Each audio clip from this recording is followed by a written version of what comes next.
పరలోకమందున మా తండ్రి, ఈ సుదీర్ఘమైన ప్రయాణంలో ఈరోజు ఇక్కడ వాక్యం చెప్పాలన్నది మీ చిత్తము తండ్రి. ఆలస్యమైనను తండ్రి మీ బిడ్డల ఆసక్తితో కూర్చున్నారు. ఎంత సమయం చెప్పాలన్నది మా చేతుల్లో లేదు, కానీ మీరు నిర్ణయించిన మేరకు తండ్రి మేము మాట్లాడగలం. తండ్రి మీరు మమ్మల్ని నడిపిస్తే తండ్రి ధారాళముగా మీ పిల్లలతో తండ్రి మేము విస్తరించి సంభాషించగలం. మీ ప్రజలకు అవసరమైన మాటలు తండ్రి అందించండి. వారికి అర్థమయ్యేలా చెప్పడానికి నన్ను వాడుకోండి. ఎవరైనా తండ్రి పరోక్షంగా ఈ మాటలు వింటున్న వారు ఉంటే వారితో కూడా మీరు కోరుతూ అందరినీ మీ చేతులకు అప్పగిస్తారు తండ్రి. ప్రతి నెల జరుగుతున్న తండ్రి ఈ కూడికలలో ప్రత్యేకమైన తండ్రి ఈ యొక్క తండ్రి ఆరాధన కార్యాల్లో ప్రార్థనలో తండ్రి వీరికి మాత్రమే కాదు, ఇరుగు పొరుగు వారికి కూడా ఈ సంగతులను తండ్రి మేలుకరంగా దీవెనకరంగా మలుస్తారని కోరుతూ క్రీస్తు నామమున ప్రార్థన సమర్పిస్తున్నాం తండ్రి. ఆమేన్.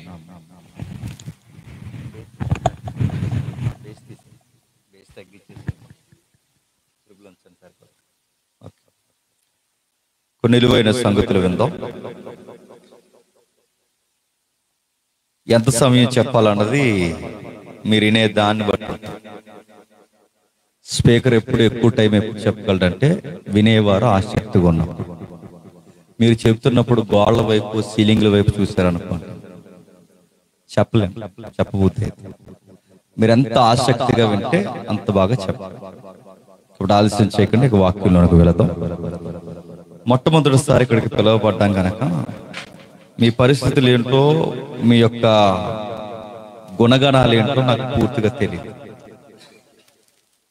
ఈ వింటున్న ఈ మాటలో స్థానిక సంఘానికే కాకుండా ఇరుగు పొరుగు వారు కూడా దీవెనకరంగా ఉండాలి అంటే సంఘాలు బలం పొందడానికి ముందుగా కుటుంబాలు బలం పొందాలి.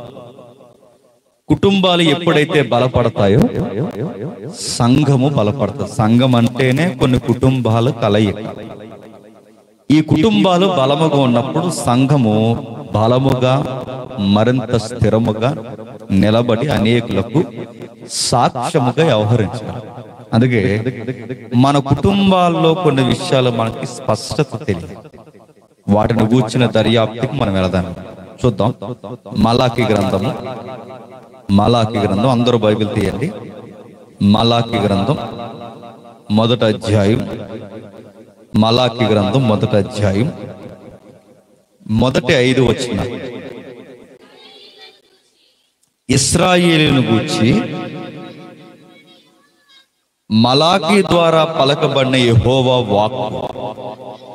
యెహోవా సెలవిచ్చినది ఏమనగా, నేను మీ ఎడల ప్రేమ చూపి ఉన్నాను, అయితే మీరు ఏ విషయమందు నీవు మా ఎడల ప్రేమ చూపుదు అందు. యాసావు యాకోబునకు అన్నకాడా, అయితే నేను యాకోబుని ప్రేమించితిని, ఇది యెహోవా వాక్కు. యాసావుని ద్వేషించి అతని పర్వతములను పాడు చేసి అతని స్వాస్థ్యమును అరణ్యమందున్న నక్కల పాలు చేసితిని. మనము నాశనమైతిమి, పాడైన మన స్థలములను మరలా కట్టుకుందాం రండని ఎదోమీలు అనుకుందు. అయితే సైన్యములకు అధిపతియగు యెహోవా సెలవిచ్చినది ఏమనగా, వారి కట్టుకొన్నను, నేను వాటిని క్రిందికి పడదోయుదును. లోకులు వారి దేశము భక్తిహీనుల ప్రదేశమనియు వారి యెహోవా నిత్య కోపాగ్నికి పాత్రులనియు పేరు పెట్టుదురు.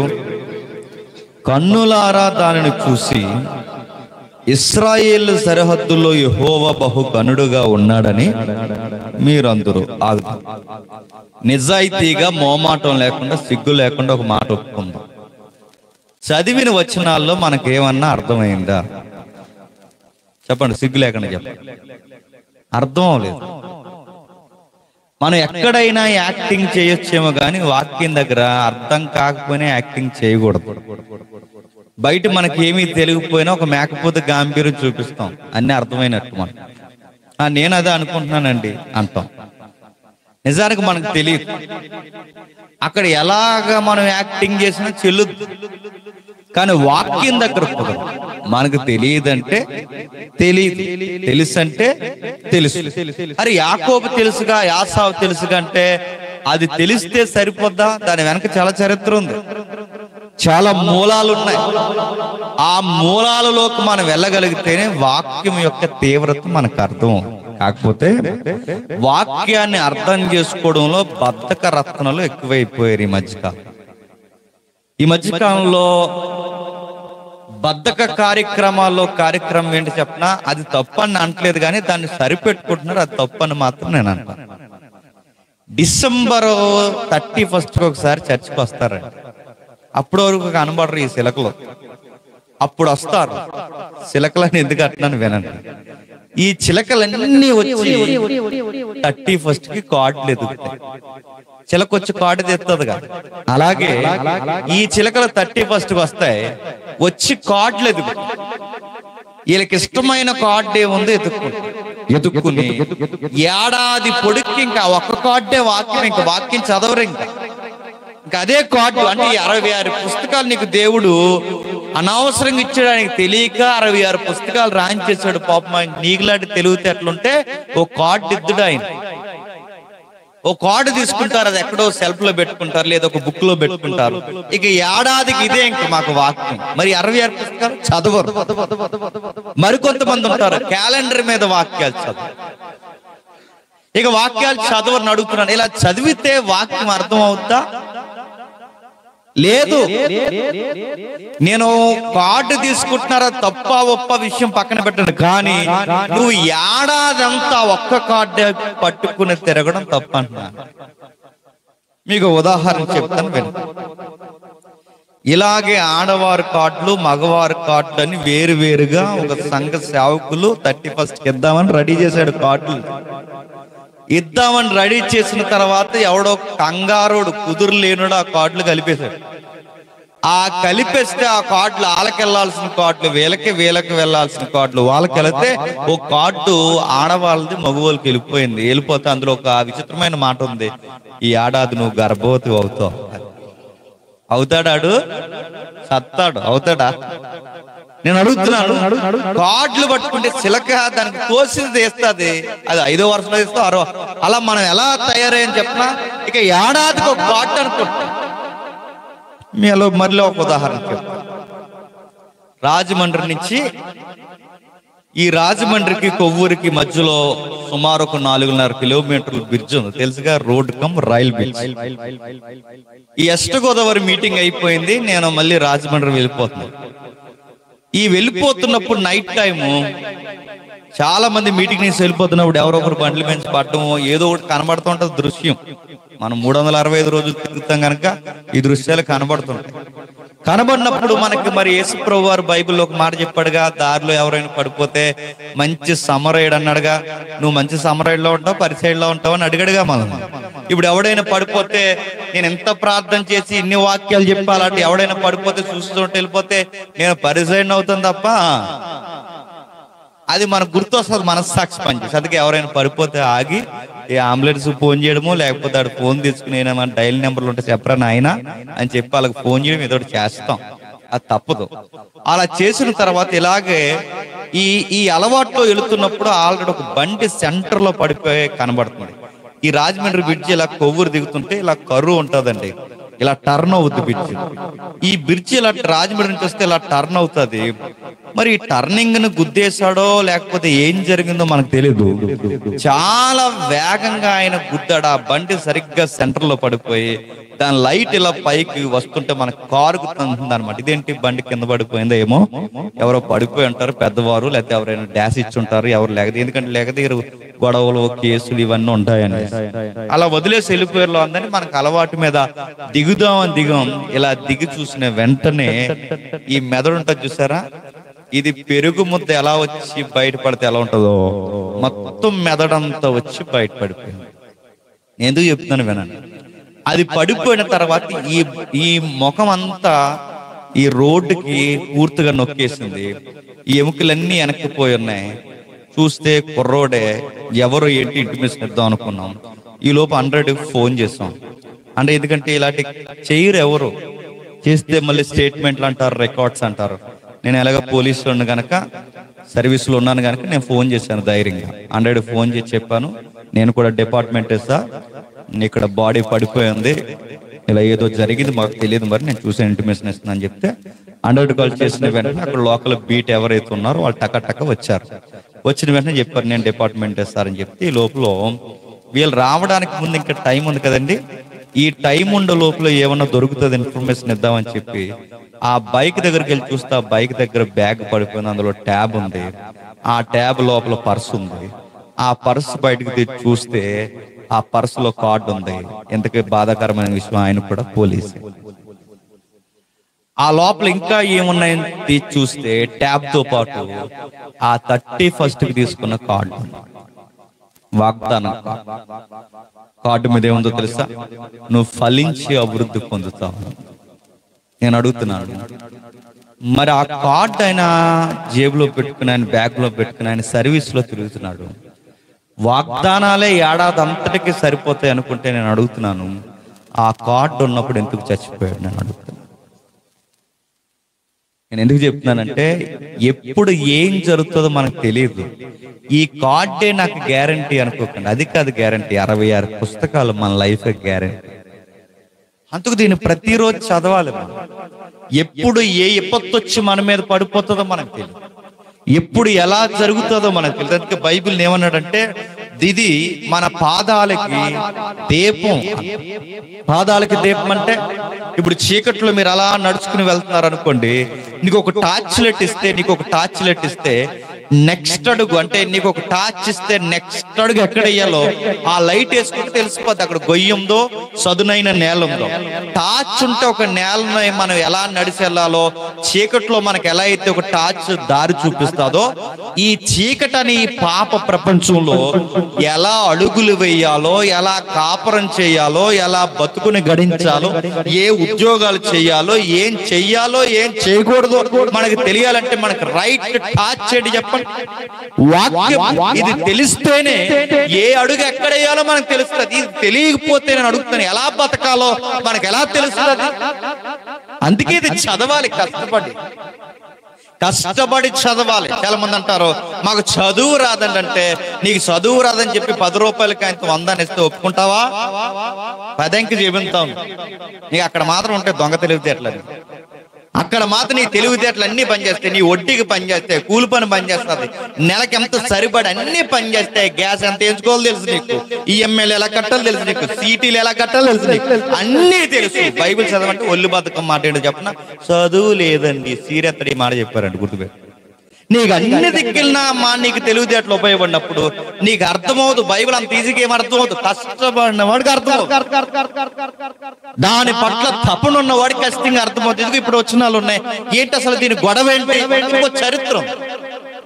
ఈ 5 వచనాల వెనకాల ఏముంది? మనం మాట్లాడుకున్న తెల్లవారేంత వరకు తరగనంత చరిత్ర ఉంది ఆ ఒక్క 5 వచనాలు. అంత చరిత్ర ఏముందంటే ఉంది. దీని మూలాల్లోకి మనం వెళ్ళాలంటే ఒకసారి అక్కడ చూడండి, మొదటి వచనం. ఇశ్రాయేలుని గూర్చి మలాకి ద్వారా పలకబడిన యెహోవా వాక్కు. ఏంటట? యెహోవా వాక్కు. ఇశ్రాయేలుని గూర్చి మలాకి ద్వారా పలకబడిన యెహోవా వాక్కు. మలాకి అంటే హెబ్రూ శబ్దంలో మెసెంజర్, వర్తమాని. ఒక బైబిల్ పండితుడు ఒక మంచి పేరెట్టాడు, హెవెన్ మలాకి. హెవెన్ మలాకి అంటే పరలోకపు వర్తమానికుడు. ఈ పేరు బాగుంటుందండి, ఎవరికైనా మగపిల్లలు పెట్టుకోండి. హెవెన్ మలాకి ఎవరిని అడిగితే ఈ పేరు పెడుతుంది, హెవెన్ మలాకి అంటే పరలోకపు వర్తమానికుడు. ఈ వర్తమానికుడు వచ్చాడట ఇశ్రాయేలీయులకి, యెహోవా సెలవిచ్చినది ఏమనగా చెప్తున్నాడు. అంటే ఇది ఎప్పుడు జరిగిందంటే ఇక్కడ నుండి, అంటే ఇప్పుడు ఈ 2024 నుండి ఇక్కడ నుండి కాలాన్ని వెనక్కి వేస్తే సుమారు 2500 సంవత్సరాల క్రితం జరిగిన ఒక యథార్థమైన సంఘటన. ఎంత? 2500 సంవత్సరాలు. 24 పక్కన పెట్టండి, 2500 సంవత్సరాలు సుమారు ఒక చరిత్ర జరిగింది. ఇది ఎప్పుడు రాయబడిందంటే 432 నుండి 333 మధ్యలో, మరలా 433 అంటే 433 సంవత్సరం నుంచి 333 క్రీస్తు పూర్వం ఈ సంగతి జరిగింది. డౌట్ రావాలి, చదువుకున్న మరి మీరు వినండి. ఎప్పుడు 3, 4, 5, 6 అని సంఖ్య పెరగాలి కదండి. 3, 4, 5 సంఖ్య, కానీ ఇక్కడ చూడండి 4, 3, 2, 1 కాలం ఆగిపోతుంది. అలా ఎలా అంటే క్రీస్తు పూర్వం పెద్ద సంఖ్య నుంచి చిన్న సంఖ్యకి వస్తారు. ఎందుకు? కాలాన్ని విభజించడానికి మధ్యలో ఎవరిని పెట్టారు? యేసుక్రీస్తు వారిని పెట్టారు కనుక 4, 3, 2, 1 క్రీస్తు శకం కాలం అక్కడ ఆగుతుంది. మళ్ళీ ఆయన పుట్టుకతో కాలము స్టార్ట్ అవుతుంది. 1, 2 ఇప్పుడు 2000 సంవత్సరం నడుస్తుంది. 2000 మీద నడుస్తుంది ఫిగర్. ఇది గుర్తు. అందుకే క్రీస్తు పూర్వం దాన్ని 432 పెద్ద సంఖ్య ముందు చెప్తారు, 333 తర్వాత చెప్తారు. అంటే పైనుంచి దిగుతుందిగా ఈ కాలాన్ని. అంటే సుమారు ఈ కాలంలో ఏం జరిగిందంటే ఇశ్రాయేలీయులకి పెద్ద విపత్తే సంభవించింది. ఆ విపత్తు వెనకాల వీళ్ళ కళ్ళు నెత్తికెక్కిపోయినాయి బాగా వీళ్ళకి. అందుకే విపత్తు మీదకి వచ్చింది వీళ్ళకి. మనం దేవుణ్ణి ఎప్పుడు మర్చిపోతాం చెప్పనా? 5 ఏళ్ళు నోట్లోకి వెళ్తే మర్చిపోతాం. దేవుడు చర్చి మనకి ఎప్పుడు బాగా గుర్తొచ్చేస్తారు చెప్పనా? 5 ఏళ్ళు నోట్లోకి వెళ్లకుండా డొక్కలు ఎండిపోతే బాగా గుర్తొస్తాడు. మనకి ఎప్పుడు సుఖపడతాం చెప్పనా? మనకి ఇంట్లో అన్ని బాగా సాగుతున్నాయి అనుకోండి, పాస్టర్ గారికి వందనాలు కూడా చెప్పలేవు, నిద్ర వచ్చేస్తుంటది మనకి. నా మాటలు మీకు అర్థమవుతున్నాయా? దేవుడు గాని లేదా ఈ భయభక్తులు మనకి ఎప్పుడు పట్టవంటే మనం పెద్ద రెక్లెస్ గా తిరుగుతూ అన్ని బాగున్నప్పుడు దేవుని పట్టించుకోం. ఇశ్రాయేలుకు కూడా 430 సంవత్సరాలు ఈజిప్ట్ లో బానిసలుగా ఉన్నారు. ఎందుకున్నారండి వాళ్ళు? ఎందుకు బానిసలుగా ఉన్నారంటే అబ్రాహాముకు మాట ఇచ్చిన తర్వాత ఇశ్రాయేలు యేసు కాలంలో చాలా బాగా నడిచింది వీళ్ళ జీవితం.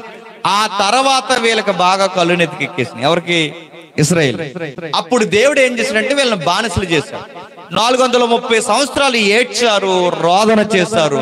దేవుడు ఏం చేశాడంటే మొర విని ఈ పితరుల యొక్క వాగ్దానాన్ని లేదా వాళ్ళకి ఇచ్చిన మాటను జ్ఞాపకం చేసుకుని, ప్రమాణ జ్ఞాపకం చేసుకుని దేవుడు మళ్ళీ విడిపించి వీళ్ళకి స్వేచ్ఛనిచ్చాడు.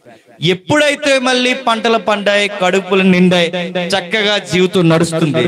ఇలా నడుస్తున్నప్పుడు మళ్ళీ వీళ్ళ కళ్ళు నెత్తికెక్కి, అంటే మేలు జరిగినప్పుడేమో మర్చిపోతారు, ఆపద వచ్చినప్పుడేమో దేవుడా అని దేవుని వైపు తిరిగి అచ్చు మళ్ళాంటి వాళ్ళు ఇశ్రాయేలు. అలా ఎప్పుడైతే తిరుగుతారో ఇలా తిరిగినప్పుడు దేవుడు చెప్పాడు, రే మీరు సరంబీలు కట్టుకుని బాగా సరంబీలు అంటే తెలుసుగా, ఈరోజు మనం పిఓపీలు వేస్తున్నాం ఇలాంటివి, కాకపోతే అవి చెక్కతో వేస్తారన్న. వాళ్ళ చెక్కతో మంచి వుడ్ వర్క్ చేయించి మంచిగా డిజైన్ చేసుకుని సరంబీలు వేసుకుని యెహోవా సన్నిధిని మర్చిపోయారు. బాగా సుఖపడుతున్నారు, నచ్చిందల్లా వండుకుంటున్నారు, వివాహ వ్యవస్థలు చెడగొట్టారు, ఇక లంచాలకి మరిగారు, యాజకులకు కూడా ధర్మశాస్త్రాన్ని గాలికి వదిలేశారు. అప్పుడు దేవుడు యెరెమియా లాంటి మోమాటం లేని ప్రవక్తను లేవనెత్తాడు. ఏమన్నాడంటే చెప్పెళ్ళి వీళ్ళకి బాగా జాడ్యం పట్టింది, ఆధ్యాత్మిక జాడ్యం, వీళ్ళకి చెప్పవయ్యే యెరెమియా అని చెప్తే ఆ ఊరుకో దేవుడు మమ్మల్ని బాగానే దీవించాడు, నువ్వే చూడలేకపోతున్నావు అన్నారు. ఎవరిని? తిట్టే పాస్టర్లను ఏమంటారండి? బాగా పొగరెక్కువీనికి అంటారు, సరిచేసే పాస్టర్లు, అంతే కదండి. యెరెమియా గారు కూడా చాలా రాడికల్ గా మాట్లాడాడు. మీరు అసలు బాలేదు, మీరు ఇలాగే ఉంటే గనక 70 ఏళ్ళు దేవుడు మిమ్మల్ని చెరకు పంపించేస్తాడు అన్నాడు. ఎక్కడికి? చెరకు వెళ్ళిపోతారు. మీరు ఇలాగే ఉంటే చెరకు వెళ్ళిపోతారు. మారండి మారండి జాగ్రత్త, మారండి మారండి మారండి అంటే చివరికి మేము మారం, నువ్వు ఇలా చెప్పినందుకు నిన్ను ఉండేము అని చెప్పి యెరెమియాని తీసుకెళ్లి ఒక పెద్ద బావిలో పడే ఏడిపించేశారు. యెరెమియా కాలం అలా ముగుస్తూ ఉండగా ఈ ఇశ్రాయేలు ప్రజల యూద ప్రజలను బాబులోనియన్స్ వచ్చి తీసుకెళ్ళి. బాబులోనియన్స్ అంటే ఎవరంటే నెబుకద్నెజర్ అని ఒకటి తెలుసుగా మనకి, ప్రపంచానికి తెలిసినాడు చరిత్రలో. ఆ నెబుకద్నెజర్ యొక్క హయాంలో ప్రపంచాన్ని పరిపించిన పెద్ద సామ్రాజ్యాలు అవి. మన ఏపీ సామ్రాజ్యాలు కదా చెప్పేది. ప్రపంచాన్ని పరిపాలిస్తున్న ఆ సామ్రాజ్యంలో వీళ్ళని ఎత్తుకెళ్ళిపోయారు ఇశ్రాయేల్ని. ఆ ఎత్తుకెళ్ళిపోయిన వారిలో ఎవరున్నారంటే మంచి యువకులు ఉన్నారు. ఆ యువకుల్లో మంచి యువకులు దానియేలు లాంటి స్నేహితులు, దానియేలు ముగ్గురు స్నేహితులు ఇలాంటి వారిని ఎత్తుకెళ్ళిపోయి వాళ్ళని ఏం చేస్తారంటే వాళ్ళ రాజగృహాల్లోనూ వారి రాజరికాల దగ్గర వాళ్ళతో ఊడిగించేస్తారు. అంటే పాచిపల్ని చేపిస్తారు. కొంచెం నాలెడ్జ్ ఉన్న పిల్లల్ని కొంచెం రికార్డ్స్ రాయడానికి, ఇంకా నాలెడ్జ్ ఉన్న పిల్లల్ని అయితే కొంచెం అప్పర్ ఉద్యోగాల్లో పెడతారు.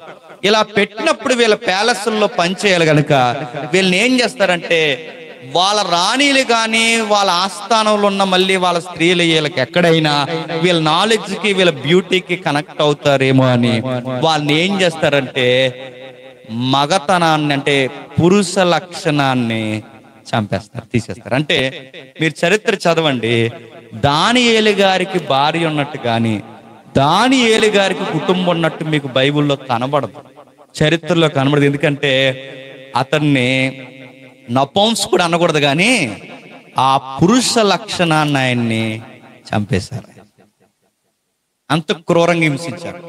ఆ తర్వాత వీళ్ళు ఏడ్చారు. మళ్ళీ దానియేలు లాంటి భక్తులు పుట్టి ఎజ్రా, నెహెమ్యా లాంటి మంచి ఫైటర్స్ వచ్చారు, ధర్మశాస్త్రంతో ఫైట్ చేస్తారు.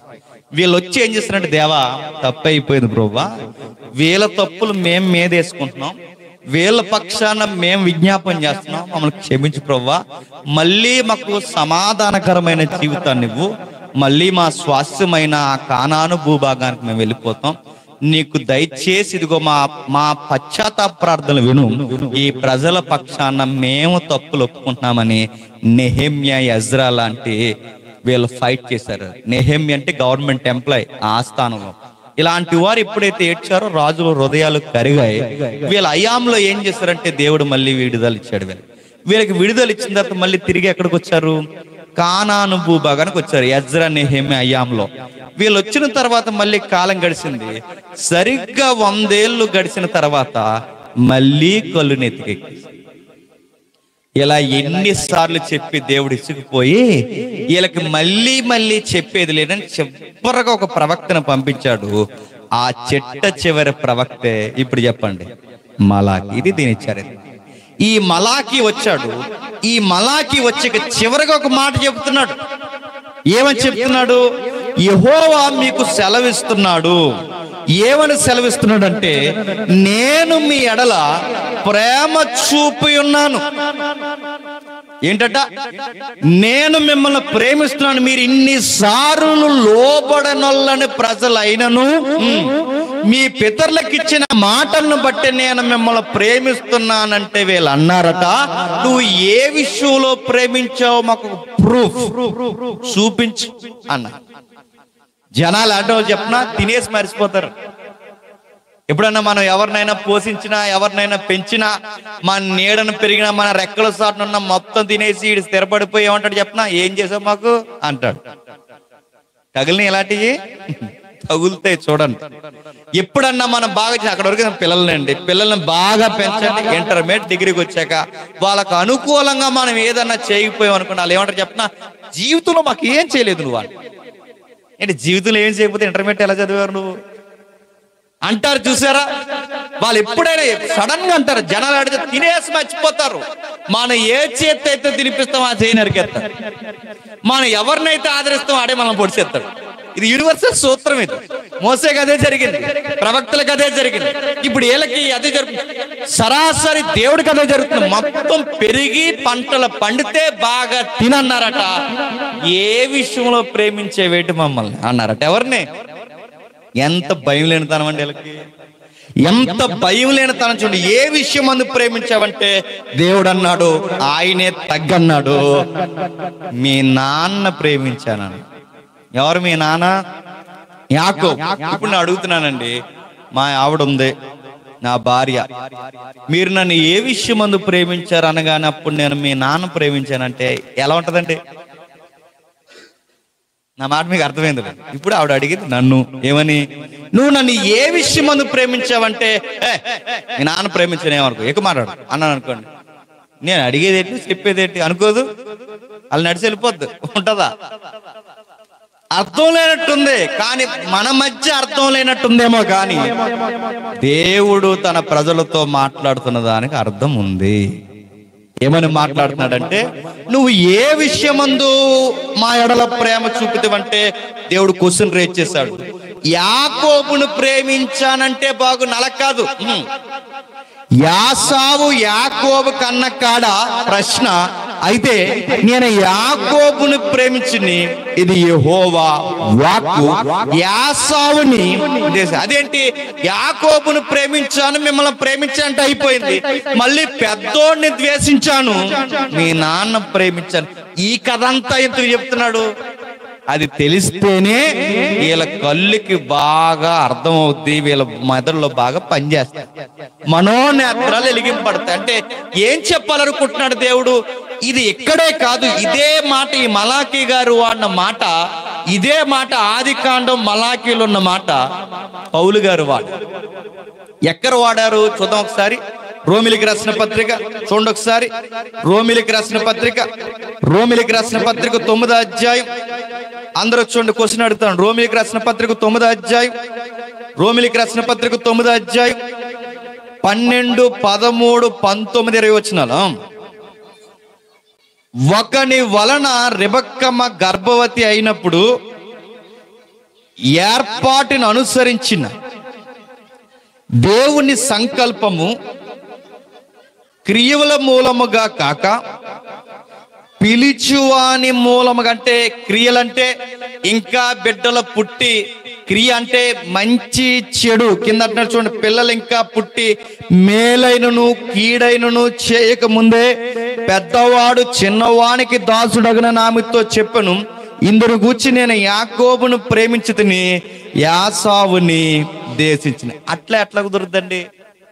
నా మాట మీకు అర్థమవుతుంది, నేను క్వశ్చన్ అడుగుతున్నాను చెప్పండి. అంటే ఇద్దరు పుట్టిన తర్వాత ఈయన నేను ప్రేమించానురా, ఈడి ప్రవర్తన బాగుంది, ఈడి ప్రవర్తన బాలేదు గనక ఈడు నా ఎళ్ళ విశ్వాసం ఉంది, వీడికి విశ్వాసం లేదు, ఇదిగో ఏబేలు బాగున్నాడు ఏబేలుని ప్రేమించాను, కయ్యేని బాలేదు కానీ కయ్యేని ద్వేషించానంటే అర్థం ఉంది. ఎందుకంటే వాళ్ళు ఏదో ఒకటి చేశారు కనుక. ఇంకా వీళ్ళ పుట్టక ముందు, అంటే యాసావు గాని యాకోబు గాని ఇంకా పుట్టక ముందే అన్నాడట, చిన్నోడే నాకు ఇష్టం, పెద్దోడు నాకు ఇష్టం లేదు, నాకు ఆడు వద్దా అన్నాడట. నేను అడుగుతున్నానండి, దేవుడు అంటే ఏంటంటే అందరినీ సమానంగా ప్రేమించాలి కదండి. మరి చిన్నోడిని ఈయనే ఇష్టపడిపోయి పెద్దోడిని ఈయనే ద్వేషించేస్తా అంటే ఈయన ఇష్టమే? ఇంకా నా మాట మీకు క్వశ్చన్ అర్థమవుతలేదు, బయట మాటలు చెప్తున్నాను, కొంచెం చెప్పు. ఇంక ఈయన ఇష్టమా? ఈ మధ్య కొంతమంది తిరుగుతున్నారుగా, ఇక ఎక్కడా తప్పులు లేవు, బైబిల్లోనే తప్పులు ఉన్నాయి అంటున్నారు. అసలు తప్పులు ఉన్నాయి అడుగుతున్నాను, ఒక మాట అడుగుతాను చెప్పండి. ఎవరు పెద్ద ఆయన అంటాడు, ఎవాంజలిస్ట్, ఆయన ఏమంటాడు చెప్పనా? మనం పాడైపోయిన కళ్ళద్దాలు ఇట్టుకుని ఆ బిల్డింగ్ చూస్తే బిల్డింగ్ అంతా బీటలు పడిపోయినట్టు ఉంటుందట. పాడైంది బిల్డింగ్ లో కాదు అయ్యా, చెప్పు, నీ కళ్ళద్దాలు ముందు అది తీసి మార్చు, అప్పుడు నీకు బాగా కనబడుతుంది. బైబిల్లో తప్పులు ఉన్నాయంటే ఇలాంటి వచనాలు కొంచెం కాంప్లికేట్ గా ఉంటాయండి.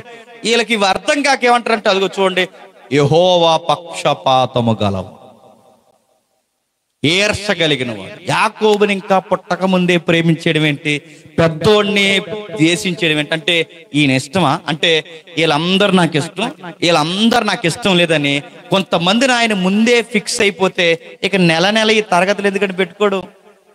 నా మాట అర్థమవుతుందా? ఇప్పుడు ఆల్రెడీ ఈ బిల్డింగ్ లో ఉన్న వాళ్ళు ఇష్టం, ఆ బిల్డింగ్ లో ఉన్న వాళ్ళు ఇష్టం లేదని అనుకోండి, కొంచెం చెప్పి ఇష్టమే మీరు దేవుడికి అనుకోండి, లేదా మీరు ఇష్టం వీళ్ళు ఇష్టం లేదనుకోండి. ఆల్రెడీ ఒక గుంపుని దేవుడు ఇష్టపడిపోయిన తర్వాత ఇంకా వాళ్ళంటే ఇష్టం లేనప్పుడు ఇక నెల ఇక ఎన్ని రోజులు వాళ్ళకి నెల ఎంతమంది దైవజనులు తీసుకొచ్చి చెప్పినా ఇంకా వాళ్ళకి ఇష్టం ఎప్పుడు వాళ్ళ నరకానికి ఫిక్స్ అయిపోయినప్పుడు ఇంక చెప్పడం దేనికి? ఇంకెలాగా ద్వేషించేశాడుగా. క్వశ్చన్ అర్థమవుతుందా? ఇదే వివరణ పౌలు గారిని అడిగితే అన్నాడు, మూతు పగల కొడతా అన్నాడు. ఎవరు? ఎగ్జాక్ట్ ఆ వర్డ్ లేదు కానీ అర్థం ఉంది అక్కడ. చూడండి ఏమంటున్నాడు? కాబట్టి ఏమందము, దేవుని యందు అన్యాయము కలదా? షడప్, అలా మాట్లాడకండి అన్నాడు. ఎవరు? నాకు వచ్చిన అర్థమైందా? చిన్నోడిని ప్రేమించడం, పెద్దోడిని ద్వేషించడం ఏంటి సార్ పౌలు గారు, ఇదేమి ఎక్స్ప్లెనేషన్ అంటే దేవుని యందు అన్యాయం ఉందంటున్నావా? అలాగనుకు నోరు మూసుకో అన్నాడు. ఎవరు? అంటే ఈయన ఇలా నోరు మూసుకో అన్నాడు. నోరు మూసుకుంటే అర్థమైపోద్దాం మనకి. ఇంకా బైబిల్లో కొన్ని అలా ఉంటాయండి, చూసి చూడంటే అలా వెళ్ళిపోవాలంటే ఇది మత గ్రంథం అవుతుంది తప్ప మార్గం ఎలా అవుతుందండి? కాబట్టి ఏదో ఉంది, అట్లన రాదు అన్నాడంటే అసలు అర్థం ఏదో ఉంది. ఇదంతా తెలియంటే ఇప్పుడు ఈ మలాకి రోమ పత్రిక అసలు ముందే ఒకని ఇష్టపడడం, ఈ కథాంశం అంతా అంటే ఏంటో తెలియాలంటే మూలాలలోకి వెళ్ళి దర్యాప్తు మొదలెట్టాల్సింది. ఎక్కడ మూలం? అసలు వీళ్ళు ఎవరికి పుట్టారు, వీళ్ళ ఆధార్ కార్డులు ఏంటి, వీళ్ళ ఏజ్లు ఏంటి, వీళ్ళ టేస్ట్లు ఏంటి. అంటే ఆ రోజుల్లో ఆధార్ కార్డు ఉంది ఏంటని అనుకోకండి, ఆధార్ కార్డు అంటే అడ్రస్ అని. ఆ రోజుల్లో అంటే వీళ్ళ మూలాలు ఎప్పుడైతే మనం చూస్తామో విషయం మనకు అర్థం అవుతుంది. చూద్దాం ఒకసారి, వెళదాం. ఇప్పుడు జాగ్రత్తగా వినండి, భార్యలు జాగ్రత్తగా వినండి, భర్తలు జాగ్రత్తగా వినండి, పిల్లలను కలిగిన వాళ్ళు జాగ్రత్తగా వినండి. ఎంత జాగ్రత్తగా వింటారో అంత మీ కుటుంబాలను బలపరుచుకుంటారు. జాగ్రత్తగా వినండి, ఇది ఒక కుటుంబ నేపథ్యం. జాగ్రత్తగా వినండి, వెళదాం. ఇంకా ఆది కాండము 25వ అధ్యాయం, ఆది కాండం 25వ అధ్యాయం, ఆది కాండం 25వ అధ్యాయం 27వ వచనం చూడండి. ఆ చిన్నవారు ఎదిగినప్పుడు యాసావు యాటాడుటయందు నేర్పరి అయి అరణ్యవాసిగా ఉండెను. యాకోబు సాధువై గుడారముల్లో నివసించుచున్న. ఏం చెప్తుందండి ఆ వచనం? ఏం చెప్తుందో తెలుసా? ఇద్దరు పుట్టారట. ఆ పుట్టిన వారు కవలలుగా పుట్టారు. కాకపోతే ఒకడు ముందు పుట్టాడు, ఒకడు వెనక పుట్టాడు. ముందు పుట్టిన వాని పేరు యాసావు, వెనక పుట్టిన ఆ అబ్బాయి పేరు యాకోబు. వీళ్ళ పుట్టిన తర్వాత ఎదిగారట. వీళ్ళ ఎదిగినప్పుడు వీళ్ళ యొక్క టేస్ట్లు ఏంటో, డిజైర్ ఏంటో, గోల్స్ ఏంటో ఆ ఒక్క వచనం చెప్తుంది చూడండి. వాళ్ళ టేస్ట్లు, వాళ్ళ డిజైర్స్, వాళ్ళ యాటిట్యూడ్ మొత్తం చెప్తుంది. పెద్దోడు యాటాడుటయందు నేర్పరి అరణ్యవాసి, చిన్నోడు సాధువు గుడారములోనే ఉంటాడు. అంటే ఇద్దరు డిఫరెంట్ గా ఉన్నారు చూసారా? పెద్దోడు ఎలా ఉన్నాడట? యాటగాడు, యాటలో నేర్పరి, పైగా అరణ్యమందు నేర్పరి అయిన వేటగాడు. వేటగాడు అంటే తెలుసు కదండి, షూటర్ అంట. అంటే ఈయన వెళ్ళాడంటే ఫీల్డ్ కి, అరణ్యంలోకి వెళ్ళాడంటే ఇంటికాడ చెప్తాడట, రెడీగా మసాలాలు నూరేసి ఉండయండి, పక్కా ఏట తెస్తా అని. అదే మనం వెళ్తానండి, ప్రార్థనలో పెట్టండి, ఏమన్నా పడితే వాట్సాప్లో పెడతామని చెప్తాను. మనకు పడతాయంటారా? నేను అడుగుతున్నా, మనకు పడతాయా? ఆయన వెళ్ళాడంటే పక్కా కొడతాడు. మళ్ళీ నేను అడుగుతున్నాను, ఆయన ఏటాటం అనేది అంత ఈజీ కాదు. ఎర్ర పడాలి అంటే, ఏట పడాలి అంటే ఈజీగా పడతా, పరిగెట్టించి కొట్టాలి. అంటే పెద్దోడు పనోడే, పెద్దోడు నేర్పరే, పెద్దోడు ఇంటికి కాస్త గుప్పిడి మెతుకులు ఎట్టేవాడే, పెద్దోడు కాస్త చేతనైన వాడే. ఏదో ఒక పని ఉంది, పెద్దోడు ఫీల్డ్కి వెళ్ళాడంటే ఖచ్చితంగా కొడతాడు. మళ్ళీ మీకు చెప్తున్నాను, బాణం అంటే షూట్ చేయడం అనేది అంత ఈజీగా జరిగే కార్యక్రమం కాదు. మనల్ని ఏమని చెప్పండి, తీర్థంలో బుడగలే కొట్టలే మనం తినంగా కొడదామా?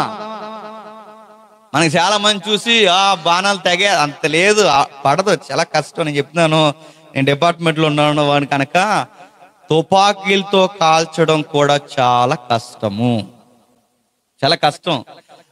ఇక్కడి నుంచి మనకి ఒక తుపాకి ఇచ్చి 100 మీటర్స్ అంటే ఇక్కడి నుంచి అక్కడ దూరం అండి, ఆ బిల్డింగ్ వరకు.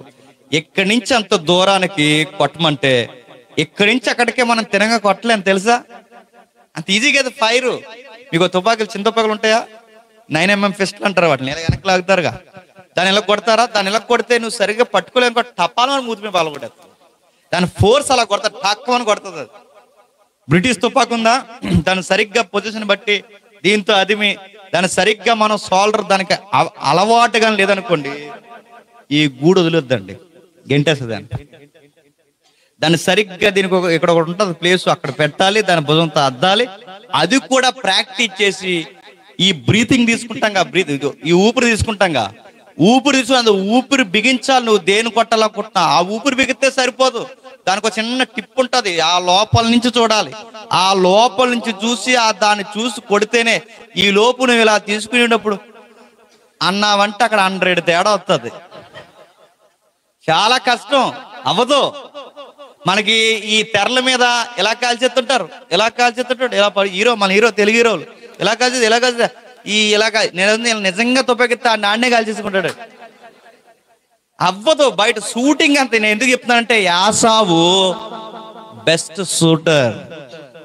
ఆయన ఈ రోజు ఉంటే ట్రెండ్ లో ఉంటే ఒలింపిక్స్ కి పంపిస్తే ఖచ్చితంగా స్వర్ణ పథకాన్ని తెస్తాడు, ఖచ్చితంగా బులు పడతాడు, ఖచ్చితంగా అంత నేర్పరి అనే పదం బైబిల్లో ఊరకే వారడు, ఖచ్చితంగా కొడతాడు.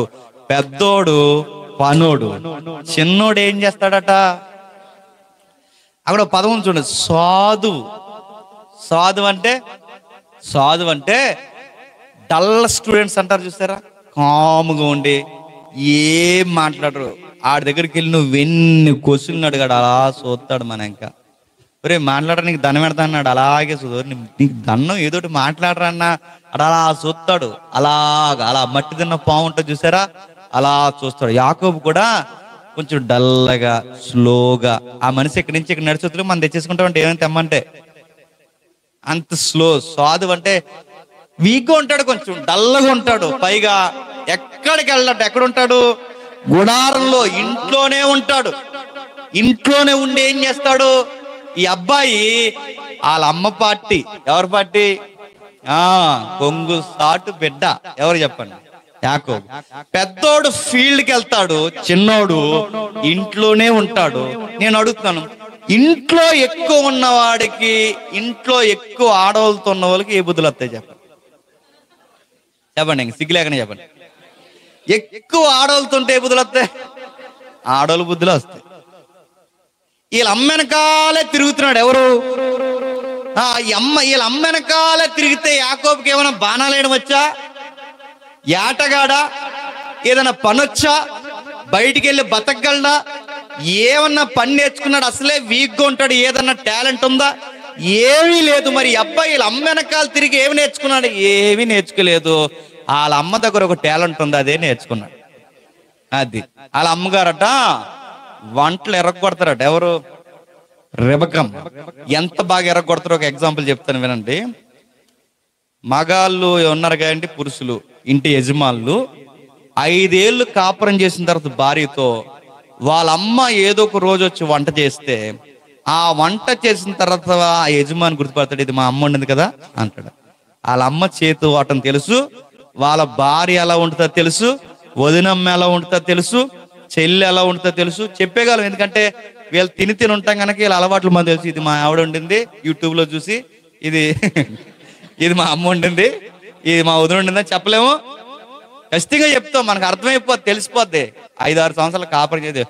కానీ విషయం చెప్పినా, 5-6 సంవత్సరాలకి ఇంత పసి కడితే 30 ఏళ్ళు కాపురం చేసిన ఇస్సాకట రెబెక్కమ్మ వండిన వంట అది ఏ కూర కూడా తెలియకుండా ఉంటుంది. అంత బాగుంటుందట. ఈవిడ మేక మాంసమే చెప్పండి, ఏట మాంసం అని వండుతుందంటే ఈవిడ రికార్డ్స్ మామూలు రికార్డ్స్ కాదు. ఎవరి అంటే చెప్పలేడా? ఏటి సొంత యజమాని ఇది మేక యాట అని కూడా చెప్పలేడంటే చెప్పదు. మరి ఏం గరం మసాలాలు వాడుతుంది ఏటో అలా వండుతుందట. అలా ఈయన బాగా వినండి, ఇంత బాగా వండుతుంది. ఈ అమ్మ వెనకాల తిరుగుతున్న ఈ అబ్బాయికి ఈ అలవాటు వచ్చింది. ఎవరికి ఈ అలవాటు? అంటే కూరలు ఉండే ఆయన అమ్మగారు అలవాటు వచ్చింది. ఈ అబ్బాయి 4 ఆకులు ఎక్కువేసి చదివాడట వాళ్ళ అమ్మ. వీళ్ళ అమ్మగారు మేక మాంసం యాట మాంసం వండితే ఈ అబ్బాయి ఎంత ఎక్స్ట్రీమో చూడండి. అసలు వెజ్ కర్రీనే నాన్ వెజ్ గా వండాడట. ఎవరు? చిక్కుడుగాయని చికెన్ ఫ్లేవర్ ఇచ్చాడట. ఎవరు? అసలు నేను అడుగుతున్నాను, రోజు ఏటకెళ్ళి కక్క ముక్క డొక్క గట్టిగా తినేవాడికి చిక్కుడుగాయలు కూర ఎడితే తింటారండి? తింటారా? ఈసారి ఎట్టండి, తింటారే? రోజు కక్కలు తినేవాడికి, ముక్కలు తినేవాడికి, మూలుగులు చీకేవాడికి మీరు ఈ రోజు ఏంటి? ఉల్లిపాయ ఫ్రై, చిక్కుడుగాయలు ఫ్రై అని చెప్పండి, కంచాలు ఎగరగొట్టేస్తారు. తింటారా? కానీ యాసావు రోజు ఏట మాంసం తిన్నవాడికి చిక్కుడుగాయ కూర వేసి ఆకర్షించంటే ఈయన గారు వంటలు ఎలా ఉంటాయి మీకు అర్థమైపో. ఆ మాట మీకు అర్థమవుతుందా? వెజ్జే నాన్ వెజ్ ఫ్లేవర్ తెస్తాడట. అలా తెచ్చి వండాడట. అది ఎలా ఉందట, చాలా డిష్ లో చాలా ఎర్రగా ఉందట, రెడ్డిష్ ఫ్లేవర్, స్పైసీ. చూసిన వెంటనే ఇలా వచ్చి ఇలా పెద్దగా చూసాడట. పెద్దోడు చూసారు, తమ్ముడు ఏంట్రా కూర అన్నాడట. కావాలా అన్నాడు. కావాలరా తమ్ముడు, రే పెట్టరా నాకు అన్నాడు. కావాలా, మరి షరతులు వర్తిస్తాయి అన్నాడట. ఎవరు? నీకు అది కావాలంటే షరతులు ఏంట్రా అన్నాడు. డబ్బులు అడగలేదు, గోల్డ్ అడగలేదు, బాణం అడగలేదు, విల్లు అడగలేదు, ఏం అడగలేదు. ఒకటి అడిగాడు, నాన్న ఆస్తి పత్రాల మీద, అంటే ఆ రోజు దీవెనలే ఆస్తులు, ఆస్తి పత్రాల మీద నామినీ పేరు నీది ఉందిగా, నామినీ పేరు నాది ఎట్టు, ఏమంటావు అన్నాడు. తమ్ముడు దాందేముందిరా, చచ్చిపోయాను కూర తినకపోతే. అక్కడ ఉండదండి మాట, నేను ఈ కూర తినకపోతే చచ్చిపోయాను అనరా. రే జ్యేష్ఠత్వం కావాలి తీసేసుకో, ముందు ఆ కూర ఇచ్చారా అన్నాడట. ఎవరిని చూసారు ఎంత దారుణం అండి, కూర కమ్మేశాడట. నేను అడుగుతున్నాండి, ఇక్కడ మనం నవ్వుకుంటున్నాం కానీ దేవుడు చాలా సీరియస్గా తిట్టాడు ఈ విధానాన్ని. ఎక్కడ? హెబ్రీయులకు రాసిన పత్రిక చూడండి, హెబ్రీయులకు రాసిన పత్రిక 12వ అధ్యాయం, హెబ్రీయులకు రాసిన పత్రిక 12వ అధ్యాయం.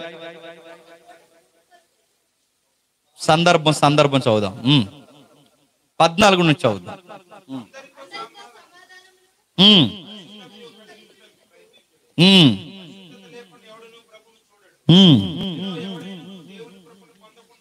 మీలో ఎవడైనను దేవుని కృప పొందకుండా తప్పిపోవునేమో అనియు చేదైన వేరు ఏదైనను మొలిచి కలవరపరుచుట వలన అనేకులు అపవిత్రులై పోదురేమో అనియు ఒక పూట కూటి కొరకు జ్యేష్ఠత్వపు హక్కు నమ్మిన యాసావు వంటి భ్రష్టుడు వ్యభిచారైనను మీలో ఉండినేమో అని జాగ్రత్తగా చూసుకోండి. ఎంత పెద్ద మాట అంటే, యాసావు వ్యభిచారం చేశాడండి.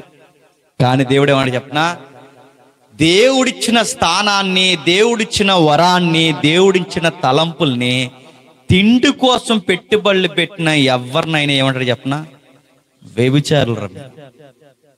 మళ్ళీ నేను రివర్స్ అడుగుతున్నాను, తిండి కోసం దేవుడిచ్చిన స్థానాన్నే తిండి కోసం మనం ఎగిరి పడితే తిండి తిన్నందుకే వ్యభిచారులు అంటే, నేను అడుగుతున్నాను, తిండి కోసమే వ్యభిచారం చేస్తే?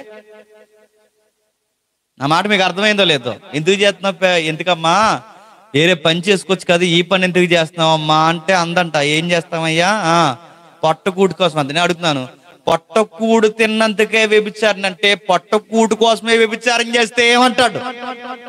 ఏమండో, చంపేస్తాడు. మళ్ళీ చెప్తున్నాను, నువ్వు అవసరమైతే అడుక్కు తిను బతుకు, అవసరమైతే పాసి పని చేయి, అవసరమైతే ఏదో ఒక ఒళ్ళంచి కష్టపడు, ఇంకా ఏ పని లేదని నేను ఒళ్ళమ్మి బతుకుతానంటే ఏమంటాడండి? చంపేస్తాడు. గుర్తుపెట్టు, ఊరుకోడా. అందుకే యాసావుని తిడుతున్నాడు.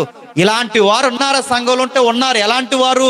పూట కూటు కొరకు. చాలా మంది మాటలు మీరు గమనించారు. రే ఈరోజు పెళ్లికి వెళ్ళావా, రే నువ్వు ఆ గోంగూర పచ్చడి వేసి, పచ్చడి నీ లైఫ్ వేస్ట్రా అన్నారు. రేటు పచ్చడికి, ఇంకా ఆ పచ్చడి వేసుకోకపోతే నా బతుకేస్ట్ అంట. నువ్వు ఆ మచిలీపట్నం వెళ్ళి, మీది ఎవరుందంటే కైకలూరు దగ్గర ఉందా, మీరు కైకలూరు తినలేదా? నువ్వు కైకలూరు వెళ్ళిన తర్వాత నువ్వు ఆ స్పీడ్ తినకపోతే నీ లైఫ్ వేస్ట్. స్పీడ్కే నా లైఫ్, నేను నా పుట్టిక స్పీడ్ కోసమే పుట్టిందంట. ఇలా టోలు ఉన్నది పిండి బాబులు. ఆ స్పీడ్ తినకపోతే వేస్ట్, అక్కడికి వెళ్ళి బిర్యానీ తినకపోతే వేస్ట్, అక్కడికి వెళ్ళి కూర వేసుకపోతే వేస్ట్, ఈ రోజు నువ్వు తినకపోతే వేస్ట్. అంటే తిండి కోసం జీవితాన్నే వేస్ట్ అనే వాళ్ళని దేవుడు ఏమంటారు చెప్పిన? అడల్టరీ అంటే వ్యభిచారి. మీకు లైఫ్ విలువ తెలియట్లేదు. దేవుడు ఏదైనా ఒక వరం ఇస్తే దాన్ని అమ్మేయకండి, దేనికి పడుతుంది దానికి. మీకు చక్కటి గొంతు ఇచ్చాడా, ఆ గొంతుని దేవుని కోసమే పాడండి. దేవుడు చక్కటి గొంతు ఇచ్చాడని సినిమా పాటలు పాడారు అనుకోండి, అదే గొంతు నొక్కు పడేస్తాడు ఏమనుకోండి. దేవుడు మీకు చక్కటి తలంపులు ఇచ్చాడా, అక్కడ ఉపయోగించాడు. జ్ఞానం ఇచ్చాడా, ఆ జ్ఞానాన్ని మీరు చక్కగా బైబిల్ చదువులో ఉపయోగించండి. అంతేగాని పనికిమాలిన విషయాలకి, పనికిమాలిన రాంగ్ సైడ్స్ మీరు ఉపయోగించారో అదే మెదడుని స్టక్ చేస్తాడు, గుర్తుపెట్టాడు. అంటే దేవుడు ఏదో ఒకటి ఇస్తాడు మనకి, దాన్ని పనికి మాలిన విషయాలకి జీవడంబానికి పెట్టుబడులు పెడితే యాసావునే తిట్టాడు, ద్వేషించాడు, వదిలేశాడు, వాడి గృహాలని నక్కల పాలు చేశాడు. మనల్ని కూడా వదిలేస్తాడని మాత్రం అనుకోకండి, మనల్ని కూడా దులిమాడతాడు. ఇది ఎందుకు నేను చెప్తున్నానంటే, యాసావుని దేవుడు తిండి కోసం తిట్టాడు. ఈ విషయం మీకు అర్థమైతే తర్వాత ఏం జరుగుతుందో 27వ అధ్యాయంకి రండి. ఆదికాండం 27వ అధ్యాయం, ఆదికాండం మొదటి వచనం నుండి. ఇస్సాకు గారు వృద్ధుడై అతని కన్నులకు మంద దృష్టి కలిగినప్పుడు అతడు తన పెద్ద కుమారుడైన యాసావుతో, నా కుమారుడా అని అతన్ని పిలవగా అతడు, నేను చిత్తము నాయనని అతనితో అనెను. అప్పుడు ఇస్సాకు, ఇదిగో నేను వృద్ధుడను, నా మరణ దినము నాకు తెలియదు, కాబట్టి నీవు దయచేసి నీ ఆయుధములైన నీ అంబుల పొదిని, నీ విల్లుని తీసుకొని అడవికి పోయి నా కొరకు యాటాడి యాట మాంసము తెమ్ము. నేను చావక మునుపు నేను ఆశీర్వదించి నాకు ఇష్టమైన రుచిగల భోజనం సిద్ధపరిచి నేను తినుటకే దాన్ని తెమ్మని చెప్పాను. బాగా వినండి. రేపో మాపో పెద్ద ఆయన చనిపోతాడు, అది ఎప్పుడు చనిపోతానో నాకు తెలియదు, పరిస్థితులు చూస్తే చనిపోయేలాగే ఉన్నాను, నా మరణ దినం దగ్గరగానే ఉందని పెద్ద ఆయనకి అర్థమైంది. ఎవరు పెద్ద ఆయన? ఇస్సాకు గారికి వయసు అయిపోయింది. ఈయనకి అర్థమైపోయింది, చనిపోతానన్నప్పుడు ఈయన ఏం కోరుకుంటున్నాడట? ఓ మంచి కూర తేరా అన్నాడు. నేను అడుగుతున్నానండి, ఈ కూరలు తినే బుద్ధి యాసావు కన్నా ముందు ఎవరికి ఉందండి? ఇప్పుడు నేను అడుగుతున్నాను, నాన్న బుద్ధులు ఎవరికి వచ్చేయండి? ఇప్పుడు మళ్ళీ అడుగుతున్నాను, కూరలు ఉండే లక్షణం ఎవరిదండి? అమ్మ బుద్ధులు ఎవరికి వచ్చేయండి? అంటే ఈ ఫ్యామిలీలో ఎన్ని పార్టీలు ఉన్నాయండి? తండ్రి పార్టీ ఒకటి. ఇలాంటి ఫ్యామిలీస్ ఉన్నాయా లేదా చెప్పండి. కుటుంబంలో 2 పిల్లలుంటే తల్లి సైడ్ ఒక బిడ్డ, తండ్రి సైడ్ ఒక బిడ్డ ఉన్నోళ్ళు ఉన్నారా లేరా? ఉన్నారు. వీళ్ళమ్మ ఎప్పుడు ఆ చిన్నోడినే ప్రేమించదట, మరి పెద్దోడిని ఎంత కన్నావు అని అడుగుతున్నాను నేను. అలా గాలికి పుట్టాడాడు? ఇలాంటి అడుగుతున్నాను.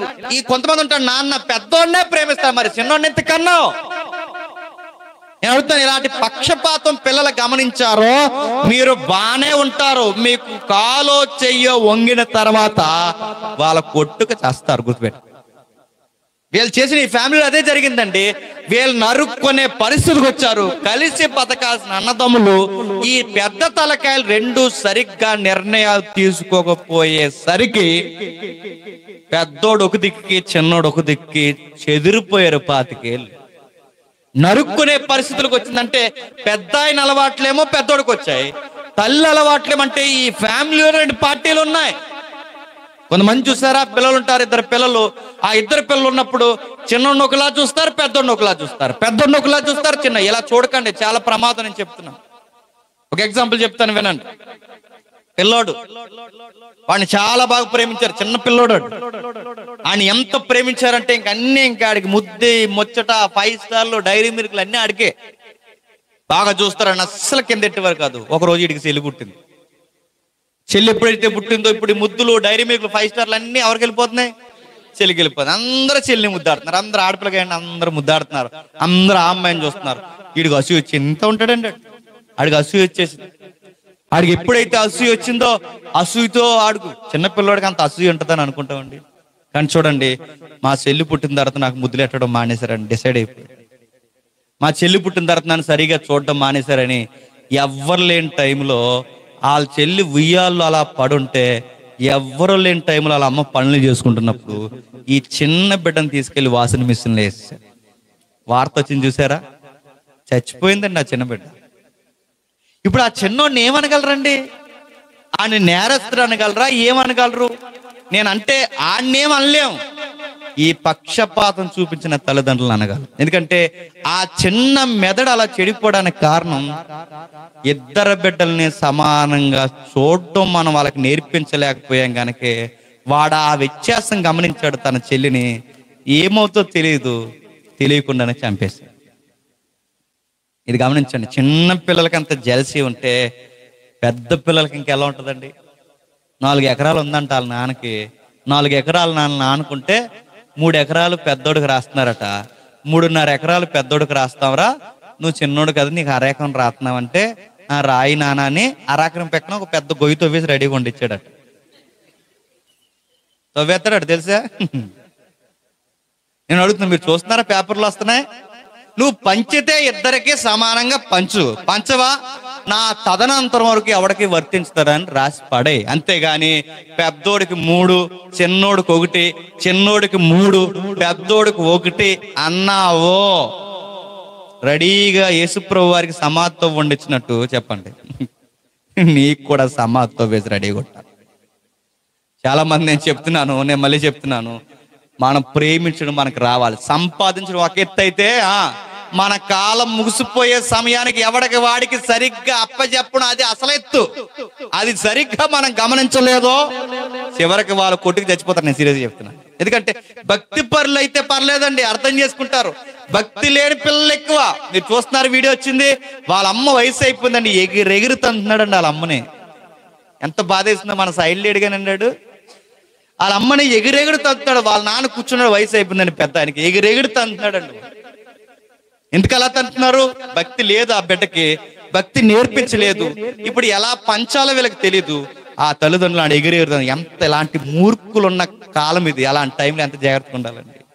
అందుకే ఏం జరుగుతుంది, ఈ పెద్దోడు పెద్ద అయినా మాట్లాడుకుంటున్నారట. ఏమని మాట్లాడుకుంటున్నారు? రే నేను ఎలాగో చనిపోయేలా ఉన్నాను, నాకు మంచి కూరదేరా, నెక్స్ట్ ఈ ప్రాపర్టీలో నేమ్ నీదే అంటే ఎవరిది?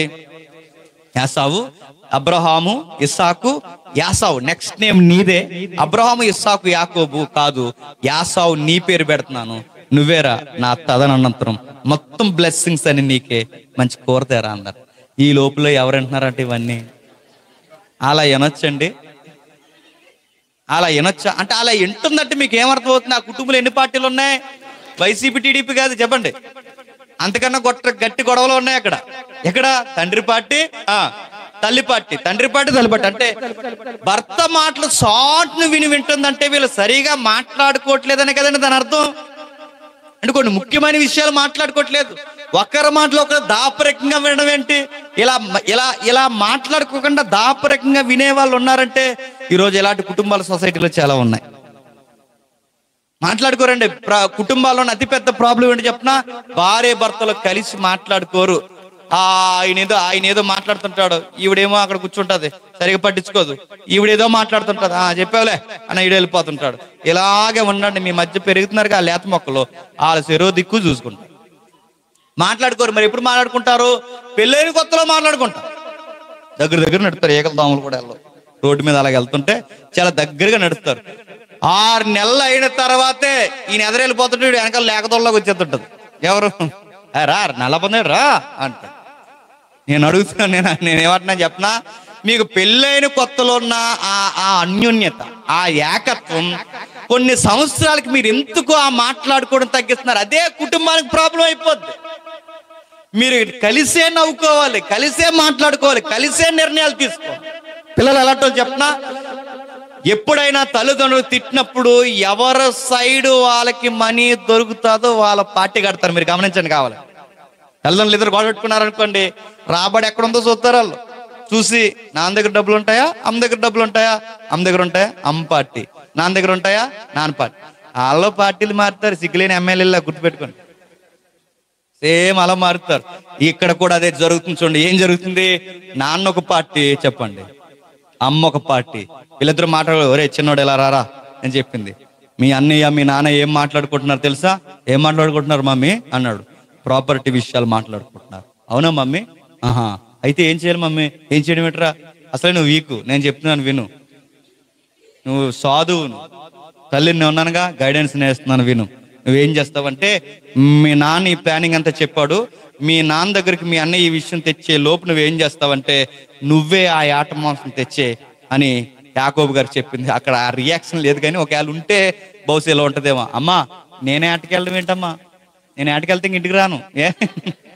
ఎవరు ఈయనకి బాణాలు వేయడం వచ్చా? వెళ్తే వస్తాడా? రాడు. ఎవరికి వచ్చి బాణాలు వేయడు? నేను అరణ్యానికి వెళ్తే నేను ఎరైపోతానమ్మా. అందుకే అక్కడ లేదు కానీ అంటున్నాను, నాన్న నీ టాలెంట్ నాకు తెలుసు, నువ్వు వెళ్ళాల్సిన అరణ్యానికి కాదు, వెనక్కి వెళ్ళు. ఎక్కడికి? మన ఇంటి వెనక్కి వెళ్ళు. అక్కడ మందలు ఉన్నాయిగా, మేకల మందలు, అందులో మంచి కొవ్వుబట్టిన మేకల మంద. నీ టాలెంట్ నాకు తెలుసు, అక్కడికి వెళ్ళి ఆ మేకని తీసుకురా. ఆ మేకని తీసుకొచ్చినప్పుడు మమ్మీ దీన్ని ఎలా ఆట మాంసం కొడతావంటే, రే మీ నాన్న వీక్ పాయింట్స్ చిట్కాలని నాకు బాగా అది. ఇవన్నీ పిల్లలు పసిగడతారు, గుర్తుపెట్టుకోండి. అమ్మల దగ్గరికి పిల్లలు వచ్చి, అమ్మ నాకు 100 రూపాయలు కావాలి, నాకు 1000 రూపాయలు కావాలి, కాలేజీలో ఫీజు అంటే ఉడిదండి, అన్ని అబద్ధాలండి, మీరు ఎంక్వైరీ చేయండి, కాలేజీలో ఫీజు అంటారు అదంటారు, ఏమి ఇవ్వకండి, అన్ని దొంగ మాటలు. ఇప్పుడు ఫీజులు కట్టించినంత ఏమీ లేదు ఇప్పుడు. అదండి ఇదండి అని చెప్తారు. అలా చెప్పినప్పుడు వీళ్ళ అమ్మ ఏమంటుందంటే, నా దగ్గర డబ్బులు లేవరంటే, అప్పుడు ఈడంటాడు, నీ దగ్గర లేవని నాకు తెలుసులేవే, నాన్న ఎక్కడ ఎడతాడు నీకు తెలుసుగా అంటాడు. అంటే తెలిస్తేనోరా అంటది. మరి నేను తీలేనురో నాకు భయం అంటే, ఎక్కడెట్టాడు చెప్పు నేను తీస్తాను అంటాడు. చెప్పలేక కక్కలేక మింగలేక వీడి పార్టీ కదా మరి. అప్పుడు ఏమంటాడు, మీ నాన్న బీరువాలో ఆ 3వ జత కింద ఎడతాడు అని చెప్పింది. అన్ని తీసేకు రోయ్, అన్ని కాగితాలు ఉంటాయి వరుసగా, అవి తీసేకు, అందులో 2-3 కాగితాలు ఎత్తి అంటే 2-3 ఎందుకు, 2-3 అయితే తెలవు, మీ నాన్నకి లెక్కలు గుర్తుండవని. అలాగే ఎలా మమ్మీ అంటే, చాలా సార్లు మేము కూడా అదే చేసాం. నేను అడుగుతున్నాను, ఇలాంటివన్నీ నేర్పిస్తే వాళ్ళు ఊరుకుంటారా? ఇప్పుడు ఇలా అమ్మ చూడండి, దగ్గరుండెళ్ళి నేను అన్నయ్యనని చెప్పు, దగ్గరుండెళ్ళి నేనే వేసావనని చెప్పు, ఇవన్నీ అబ్బాయికి వీళ్ళ అమ్మే నేర్పిస్తే ఆ అబ్బాయి ఏమైపోతాడండి? ఉన్నారు తెలుసా ఇలా నేర్పించే వాళ్ళు ఉన్నారు. ఇప్పుడు ఈ ఇంట్లో నుంచి ఆ ఇంట్లోకి వెళ్తాడండి పిల్లోడు, ఈ ఇంట్లో నుంచి ఆ ఇంట్లో చిన్నపిల్లలు ఆడుకుంటారు. వెళ్ళినప్పుడు ఈ చిన్నపిల్లలకి ఏటో దొంగ బుద్ధులు చిన్నప్పటి నుంచే ఉంటాయండి. మీరు ఎప్పుడైనా గమనించారా? చిన్నపిల్లలు మీరు గమనించారు, నేచర్ అది ఆదాం దగ్గర నుంచి ఉంది, అది ఎక్కడికి పోదు, ఆదాం దగ్గర నుంచి మనకు ఉంది. మీరు చిన్నపిల్లలు 2 పిల్లలను ఆడించుకుని ఆటలు ఆడుతున్నప్పుడు వాళ్ళ మధ్య ఒక వస్తువు పడేయండి, ఆ పడేసినప్పుడు ఆ వస్తువు ఆ ఒక పాపకి ఇవ్వండి, ఇంకొకటికి వెళ్ళి లాగేస్తాడు. వాళ్ళ ఇంటికి వెళ్ళండి, అది కూడా లాగేస్తారు, ఇంటికి వెళ్ళండి, ఇది కూడా లాగేస్తారు. ఆ స్వభావం ఉంటుంది వాళ్ళకి. ఇలాంటి పిల్లలు ఎదుగుతారు, వెళ్ళి ఆ పక్కింట్లోకి వెళ్ళి ఎదుగు తెచ్చేస్తారు. అప్పుడు వాళ్ళ అమ్మ ఏమనాలి, ఒరే ఇవేం దొంగ బుద్ధులు రా, ఎవరికి లేవు, ఇలాంటి బుద్ధులు వస్తున్నాయి నీకు, ఎలిమే కొడతాను అనాలా? అనరు. ఎన్ని తెలివితేటలో బంగారానికి అన్నారు. బంగారం తెలివితేటలట. పక్కింట్లో వస్తుంది తెస్తే, మా అమ్మ నన్ను బంగారం సింగారం అనాలంటే చెప్పండి, ఏదో ఇంట్లో ఏదో వస్తువు తెచ్చేస్తే చెప్పండి, ఇలాగే ఏదో తెచ్చేస్తాడు. రేపు పొద్దున్న ఏ ఇంట్లోకి ఇలా దొంగతనానికి ఏ బీరువాలో తెచ్చేస్తాడు, తెచ్చేసి నీకే ఇస్తాడు. అప్పుడు ఏ క్రైమ్ పోలీసుడు వస్తాడు, రికవరీ అడుగుతాడు, ఎవరికి ఇచ్చావురా, నీకు ఇచ్చే అలవాటు ఎవరికుందంటే మా సొంతూరు మమ్మీకి ఇచ్చా అని చెప్తే ఊరుకుంటారా? మక్కులు ముందు నీకు ఎరగకూడదు, గుర్తుపెట్టు. తల్లే ఇలాంటి ఎంకరేజ్ చేయొచ్చండి. దొంగ బుద్ధులు అన్నప్పుడు, ఒరే దొంగ బుద్ధులు ఇవి మంచివి కాదు, అబద్ధాలు ఆడుకో, దొంగతనాలు చేయకు, ఇదేం బుద్ధులు అని అనాలి కదండి. ఈవిడే దగ్గరుండి ఇలా చెప్పి పర్లేదు అంటే భయంగా వెళ్ళండి. అమ్మ నాన్న ఇలా తడిమి మాట్లాడడం అలవాటు, మరి అలా తడిమినప్పుడు నాకు ఒంటి రోమలు ఉండవు కదమ్మా, దొరికేస్తామంటే, అందుకే నీకు ఒక స్పెషల్ సూట్ తయారు చేశాను. ఏటా స్పెషల్ సూట్ ఏంటండి? ఆ మేకతోల్ని ఆ ఎంట్రుకలు పెట్టాను, వెళ్ళి తడుముతాడు, మాట్లాడు, ఏమంటావంటే అడిగినప్పుడు చెప్పు, నీవెవరివి, ఏస్తావు, అక్కడ వరకు చెప్పమందండి. కానీ ఒక అడుగు ముందుకెళ్ళేవాడు చెప్పనా, ఇంత శీఘ్రముగా ఎలా వచ్చేసావు నాన్న అని అడిగితే, ఒక అడుగు ధైర్యం చేసి అన్న మాట ఏంటి చెప్పనా, నీ దేవుడు నా దేవుడు త్వరగా ఈ యొక్క ఎరని ఇచ్చేసాడు అంటాడు. నేను అడుగుతున్నానండి, వాళ్ళ నాన్న కంటే కళ్ళు కనబడవండి, వాళ్ళ అమ్మకి కళ్ళు కనబడతాయా? కనబడవు. మరి కనబడినా ఒక మాటకు మాట ఇన్ని అబద్ధాలు ఇలా చెబుతున్నప్పుడు వాళ్ళ నాన్నకంటే కనబడక ఏమనలేవు, మరి వీళ్ళ అమ్మకు కనబడుతున్నాయిగా, మరి వీళ్ళ అమ్మ చూస్తున్న ఎందుకు ఇలా కనగడుతున్నాడు? ఎందుకు చెప్పనా, వాళ్ళ అమ్మని లోకువ కట్టడం స్టార్ట్ చేశాడు. నా మాట అర్థమైందా? మీరెంత చెయ్యమన్నారో చెప్పండి, పిల్లలు మీకు అందనంత దూరం చేసుకుంటూ వెళ్ళిపోతారు. ఇప్పుడు అదే చేశాడు. చెప్పిందట, చెప్పిన తర్వాత ఏమైంది, పెద్దోడు తిరిగి వచ్చాడు.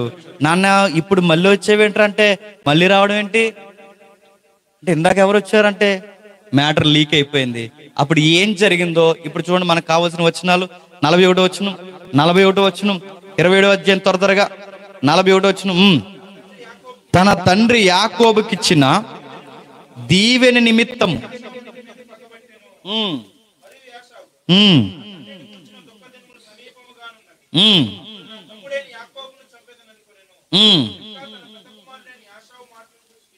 వినినప్పుడు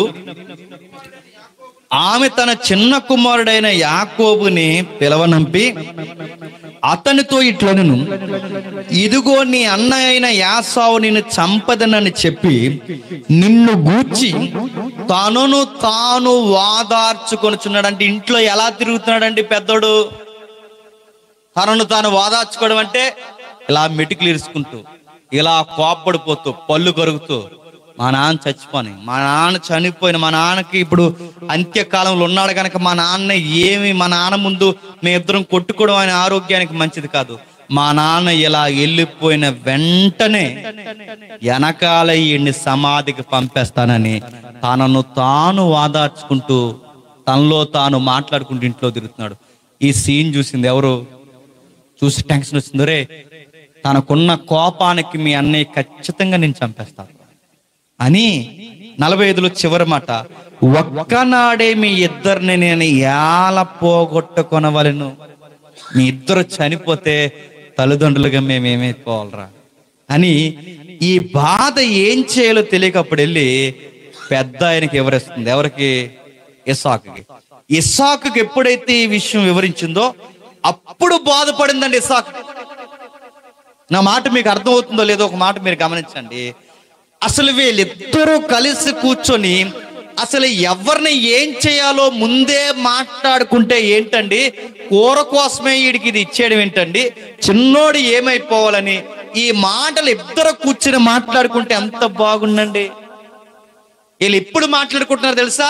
వీళ్ళిద్దరూ నరుక్కునే పరిస్థితులు వచ్చేసిన తర్వాత మాట్లాడుకుంటున్నారు. అప్పుడు పెద్ద ఆయనకి అర్థమై అంటున్నాడట, ఏమని? 28 అధ్యాయంలో ఇస్సాకు యాకోబుని పిలిపించి, నీవు కానాను కుమార్తెలో ఎవ్వరిని వివాహం చేసుకొనకూడదు.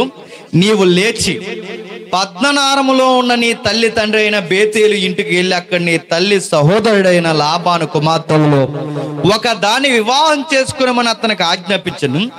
సర్వశక్తి గల దేవుడిని ఆశీర్వదించి నీవు అనేక జనములకు నీ సంతానాభివృద్ధి కలగజేసి నిన్ను విస్తరింపజేసి నువ్వు పరవాసైన దేశమును అనగా దేవుడు అబ్రాహాముకి ఇచ్చిన దేశం నీకు స్వాస్యముగా చేసుకున్నట్లు ఆయన నీకు అనగా నీకును నీతో కూడా నీ సంతానముకుడు అబ్రాహామునకు అనుగ్రహించిన ఆశీర్వాదం దయచేయును గాకని అతన్ని దీవించిన. ఈ దీవించాలన్న ఈ ఆలోచన 27వ అధ్యాయంలో ఇస్సాకుకి ఎందుకు రాలేదు?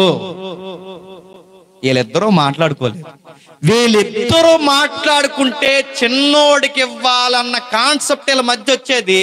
ఈ విషయం మరి వయసును బట్టి మరిచాడో లేకపోతే ఏం జరిగిందో మనకు తెలియదు. ఈ విషయంలో ఏమైందంటే పెద్ద ఆయన కొంచెం ముందే ఆతృతగా పెద్దోడు సైడ్ ఆలోచించాడు. అది తర్వాత అర్థమైంది, నరుక్కునే పరిస్థితులకు వచ్చేసి వీళ్ళిద్దరు తర్వాత మాట్లాడుకునే లేదు లేదని చేయి కొరుక్కున్నాడు, ఏలు కొరుక్కున్నాడు. పెద్ద ఆయన మాట్లాడు, నిజమే చిన్నోడే ముందుండాలి, పెద్దోడు వెనకుండాలి, ఇది పొరపాటు జరిగిందని ఈవిడ గారెళ్ళి చెప్పుండాలి. ఎవరు? ఈవిడ గారెళ్ళి ఎలా చెప్తుంది? ఈవిడికి దేవుడు చెప్పాడు. దేవుడు ఏమని చెప్పాడు అంటే మర్చిపోకండి, మలాకి దగ్గరికి రావాలి మనం. ఏమని చెప్పాడంటే ఒక రోజు ఈవిడికి నెలలు నిండిపోయినాయి. ఎవరికి? రెబెక్కమ్మకి నెలలు నిండిపోతే ఈ నెలలు నిండిపోయినప్పుడు ఆమెకు అర్థమైపోయింది, ఈ నొప్పులకి నేను చచ్చిపోయేలా ఉన్నాను. ఎందుకంటే కొంతమంది కుదురులేని పిల్లలు ఉంటారండి, యాక్టివ్గా ఉంటారు. వాళ్ళ అమ్మ గర్భంలో ఎన్ని పల్టీలు వేస్తుంటారో. కొంతమంది కుర్రగోళ్ళు ఉంటారా, వాళ్ళ కాలు ఇలా తెన్నబడతారండి వాళ్ళ అమ్మ పొట్టకి, ఆడు అడుగు స్పష్టంగా కనబడుతుంటారు. కొంతమంది అసలు ఇలా వాళ్ళ అమ్మ పొట్టని ఇలా గుర్తుంటాడు, ఇలా తిరుగుతుంటాడు, ఇలా బతకం తీసుకుంటాడు. ఈ లోపల నీ ఎక్సర్సైజ్ చేస్తే అమ్మ ఏమైపోవాలండి? ఒకడుంటేనే నీ ఎక్సర్సైజ్లు. మొన్న మధ్య ఒక వీడియో వచ్చింది, ఆడు ఇలా పుట్టాడండి, ఇలా పుట్టి డాక్టర్ గారు ఇలా పట్టుకుంటే ఆడ అమ్మ కొడుకు మించాలని నడిచి వెళ్ళిపోతున్నాడు. ఆడంతా యాక్టివ్గా ఉండదు. ఆడికి చిన్న సపోర్ట్ ఇచ్చారు, నెలల నిండను పెట్టి నడుస్తాడండి, ఆడు నడిచి వెళ్ళిపోతాడు. మీరు చూసారు లేదు వీడియో? ఇలాంటి కుదురులేడు. ఒకడుంటేనే తల్లికి చావు కళ్ళు వస్తే వీళ్ళిద్దరు ఏకంగా లోపల బాక్సింగ్ ఇట్టారట. ఎవరు? లోపలే కొట్టుకుంటున్నారట ఎవరిద్దరు? పెద్దోడు చిన్నోడు. వీళ్ళిద్దరే లోపల కొట్టుకుంటే వాళ్ళ అమ్మ ఏమైపోవాలి? అదేమన్నా స్టేడియమ్మా? అమ్మ గర్భం. తన గర్భం ఏమైపోవాలి. ఇలా ఎప్పుడైతే పోట్లాడుకుంటున్నారో దేవుడి దగ్గరకు వచ్చింది. ఎందుకంటే గర్భఫలం ఇచ్చేది ఎవరండి? యెహోవా. అప్పుడు యెహోవా దగ్గరకు వచ్చి అంటుంది, అయ్యా ఇలా అయితే నేను చచ్చిపోతాను దేవా, నాకు ఇలాంటి గర్భఫలం ఇచ్చే వెంటనే 25వ అధ్యాయంలో వాపోతుంది. మనకు కావాల్సిన మాట ఉంది అక్కడ చూడండి. 25వ అధ్యాయం 22వ వచనంలో, ఆమె గర్భంలోని శిశువులు ఒకడితో ఒకడు పెనుగులాడంటే, మరి కుస్తీ బట్టలు పట్టారో డెవలపో మరి ఏంటో తెలియదు, మరి మొత్తం మీద పెనుగులాడ్రి. అలాగైతే నేను బ్రతుకుట ఎందుకని ఈ విషయమై యెహోవానంటే, ఈ ఫైట్ బాగా వినండి. 27వ అధ్యాయం 28వ అధ్యాయం వీళ్ళిద్దరూ ఫైట్ చేసుకోక ముందే అసలు ఈ ఫైటింగ్ వీళ్ళిద్దరికి ఎక్కడుందండి? గర్భంలో. వీళ్ళ పోట్లాడుకునే మనుషులని వీళ్ళ పొట్టక ముందే ఈవిడ గారికి తెలిసినప్పుడు వీళ్ళు ఎంత జాగ్రత్తగా ఉండాలండి. ఏమరపాటు ప్రేమలు అన్నమాట. అదో రకమైన ప్రేమలు వీళ్ళ లోపల పోట్లాడుకుంటే యెహోవాని అడిగింది. అప్పుడు యెహోవా ఇలా అన్నాడు, 2 జనములు తల్లి, నువ్వు అంత కంగారు అయిపోకు, నీ లోపల ఉన్నది మామూలు విషయం కాదు. 2 జనాభాలకి పితరులు ఉన్నారమ్మా లోపల. 2 జనములు నీ గర్భంలో కనవు, 2 జనపదములు నీ కడుపులో నుండి ప్రత్యేకంగా వచ్చును. ఒక జనపదము కంటే ఒక జనపదం బలిష్టముగుండును, పెద్దవాడు చిన్నవానికి దాసుడగునని చెప్పాను. అంటే మీరు గమనించండి, ఈ పురిటి నొప్పులు లాంటి లేదా ఈ భయంకరమైన ఈ నొప్పులు వచ్చినప్పుడు వాళ్ళ అమ్మగారు దేవుని దగ్గర ప్రార్థన చేసినప్పుడు దేవుడు చెప్పేశాడట భవిష్యత్తు ఏమనంటే, చిన్నోడు జాగ్రత్త, చిన్నోడే ఏలుకవుతాడు. ఈ మాట బుర్రలో పెట్టేసుకుందండి ఎవరు? చిన్నోడు జాగ్రత్త, చిన్నోడే ఏలుకవుతాడు, పెద్దోడు దాసుడు అవుతాడు. ఈ మాట ఎప్పుడైతే బుర్రలో పెట్టుకుందో, పెద్దోడినైనా బయటకు పంపారు కానీ చెప్పండి, చిన్నోడిని అస్సలు బయటకు పంపలేదు. ఎందుకు చెప్పనా? వీడి పట్ల దేవుని ప్రణాళికలు ఉన్నాయి. ఇతడు దేవుడికి కావలసిన మనుష్యుడు. అందుకే పెద్దోడు నిజానికి చిన్నోలే యాక్టివ్గా ఉండాలి, పెద్దోలే స్లోగా ఉండాలి. కానీ రివర్స్ ఎందుకు జరిగింది? చిన్నోడి మీద కేంద్రీకృతం ఎక్కువైంది కనుక ఈ అబ్బాయిని ఎండలో గాని బయటికి గాని ఎక్కడికి పంపలేదు. వాళ్ళ అమ్మ కొంగు సాటినే పెట్టుకుని తిప్పింది. ఎందుకంటే పుట్టక ముందు దేవుడు ఒక మాట చెప్పాడు, చిన్నోడు జాగ్రత్త, చిన్నోడు జాగ్రత్త, తన పట్ల ప్రణాళికలు ఉన్నాయని చెప్పాడు కనుకే ఆ అబ్బాయిని కాపాడింది. ఇది ఈవిడి జ్ఞాపకం ఉంది. ఇది జ్ఞాపకం ఉంది కనుకే వీళ్ళ నాన్న మాట్లాడుకుంటున్న విషయాలు, ఇతనికి వయసు అయిపోతుంది, ఇంకా యాకోబుతో మాట్లాడేంటి, ఈ వెళ్ళిపోయే టైంలో ఈ దీవెల్ని ఎవడికిచ్చేస్తాడా అని కనిపెట్టుకుంటూ తిరుగుతుంది. ఎవరు? ఆ కనిపెట్టుకుని తిరుగుతున్నప్పుడే వీళ్ళిద్దరు ఏం మాట్లాడుకుంటున్నారని ఒక చెవేసింది. ఎవరిద్దరు? ఆ చెవేసి పెద్దోడిని పెద్ద ఆయన దీవించేస్తాడనేసరికి ఒక్కసారి భయం వేసింది. ఇదేంటి, దేవుడు ఏమన్నాడు? చిన్నోడే ఏలికవ్వాలని. ఈయన పెద్ద ఆయన ఏం చేస్తున్నాడు? పెద్దోడినే ఏలిక చేస్తున్నాడు. చిన్నోడు ఏలికవ్వాలి, కానీ నా భర్త పెద్దోడిని హైలైట్ చేస్తే ఇది దేవుని చిత్తానికి వ్యతిరేకం అయిపోతుంది. అయ్యో ఇలా ఎలా జరుగుతుందని కంగారైపోయింది. ఈ కంగారైపోయిన ఈ తల్లి వెళ్ళి భర్తతో ఒక 5 నిమిషాలు మాట్లాడితే బాగుంది. అంటే ఏం చేస్తున్నారండి? వీళ్ళ పుట్టక ముందు దేవుడు ఏం చెప్పాడండి? వీళ్ళ మేలైన కీడైన చేయకముందే చిన్నవాడే ఏలుకవుతాడు, పెద్దవాడే దాసుడు అవుతాడని చెప్పాడు కదండి. మీరు కూర కోసం పెద్దోడికి ఇచ్చేస్తానంటున్నారు ఏంటండి? అసలు ఒక నిమిషం ఆలోచించండి అని వీళ్ళిద్దరూ మాట్లాడుకుంటే ఎంత బాగుండండి. మాట్లాడుకున్నారా? ఎవరో ప్లానింగ్ లో వాళ్ళు ఉన్నారండి. తండ్రి ప్లానింగ్ లో తండ్రి ఉన్నాడు చెప్పండి, తల్లి ప్లానింగ్ లో తల్లి, ఎవరి ప్లానింగ్ లో వాళ్ళు వేసుకుంటే ఇంట్లో పెట్లు ఏమైపోతారు చెప్పండి? వాళ్ళ ప్లానింగ్ లో వాళ్ళకుంటాయి. గుర్తుపెట్టు, మీ ప్లాన్స్ మీరు చేస్తే, మీ ఐడియాలు మీకుంటే వాళ్ళ ఐడియాలు వాళ్ళకుంటాయి. అందుకే నేను చెప్తున్నాను, కాస్త భార్య భర్తలు మంచైనా చెడైనా మాట్లాడుకోవాలండి. భర్త ఏమో వెళ్ళి వాళ్ళ అమ్మకి చెప్తాడు, ఈవిడేమో వీడియో కాల్ చేసి వాళ్ళ అమ్మకి చెప్తుంది. ఎవరికి? ఇలాగే చెప్పుకోండి, ఇంకిద్దరు మాట్లాడుకోకండి. నువ్వేమో మీ అమ్మగారికి వీడియో కాల్ చేసి చెప్పు, ఇతగాడేమో వీళ్ళ అమ్మాయి నాన్నకి చెప్తాడు. నేను అడుగుతున్నాను, ఇప్పటికీ మీ ఇద్దరు మాట్లాడుకోకుండా మీరు 3వ వ్యక్తుల సలహాలు స్వనిర్ణయాలు తీసుకుంటే మీరు సింగిల్గా ఉన్న వాళ్ళు కాదు చెప్పండి. మీరు వయసు మీద పడి మీరు ఎదిగిన కుటుంబానికి తలకాయలు లాంటి వాళ్ళు. మీరు సరైన నిర్ణయాలు తీసుకోకపోతే తర్వాత మీరు మిగిల్చేది మీ ఇంట్లో ఏంటి చెప్పిన? విషాదమే మిగులుస్తా. సంపాదించామన్న సంతోషం కన్నా వెళ్ళిపోయే ముద్ద వీళ్ళిద్దరూ తన్నుకు చస్తారన్న బాధ ఎక్కువైపోతారు.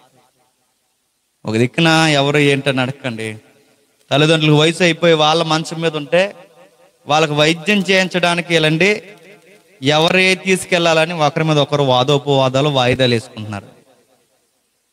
నేను అన్నానండి ఓ మాట, 15 రోజులు నువ్వు 15 రోజులు నీవు చూడరాని ఈ మాటలకి వాళ్ళు చచ్చిపోతారా అని చెప్పాను.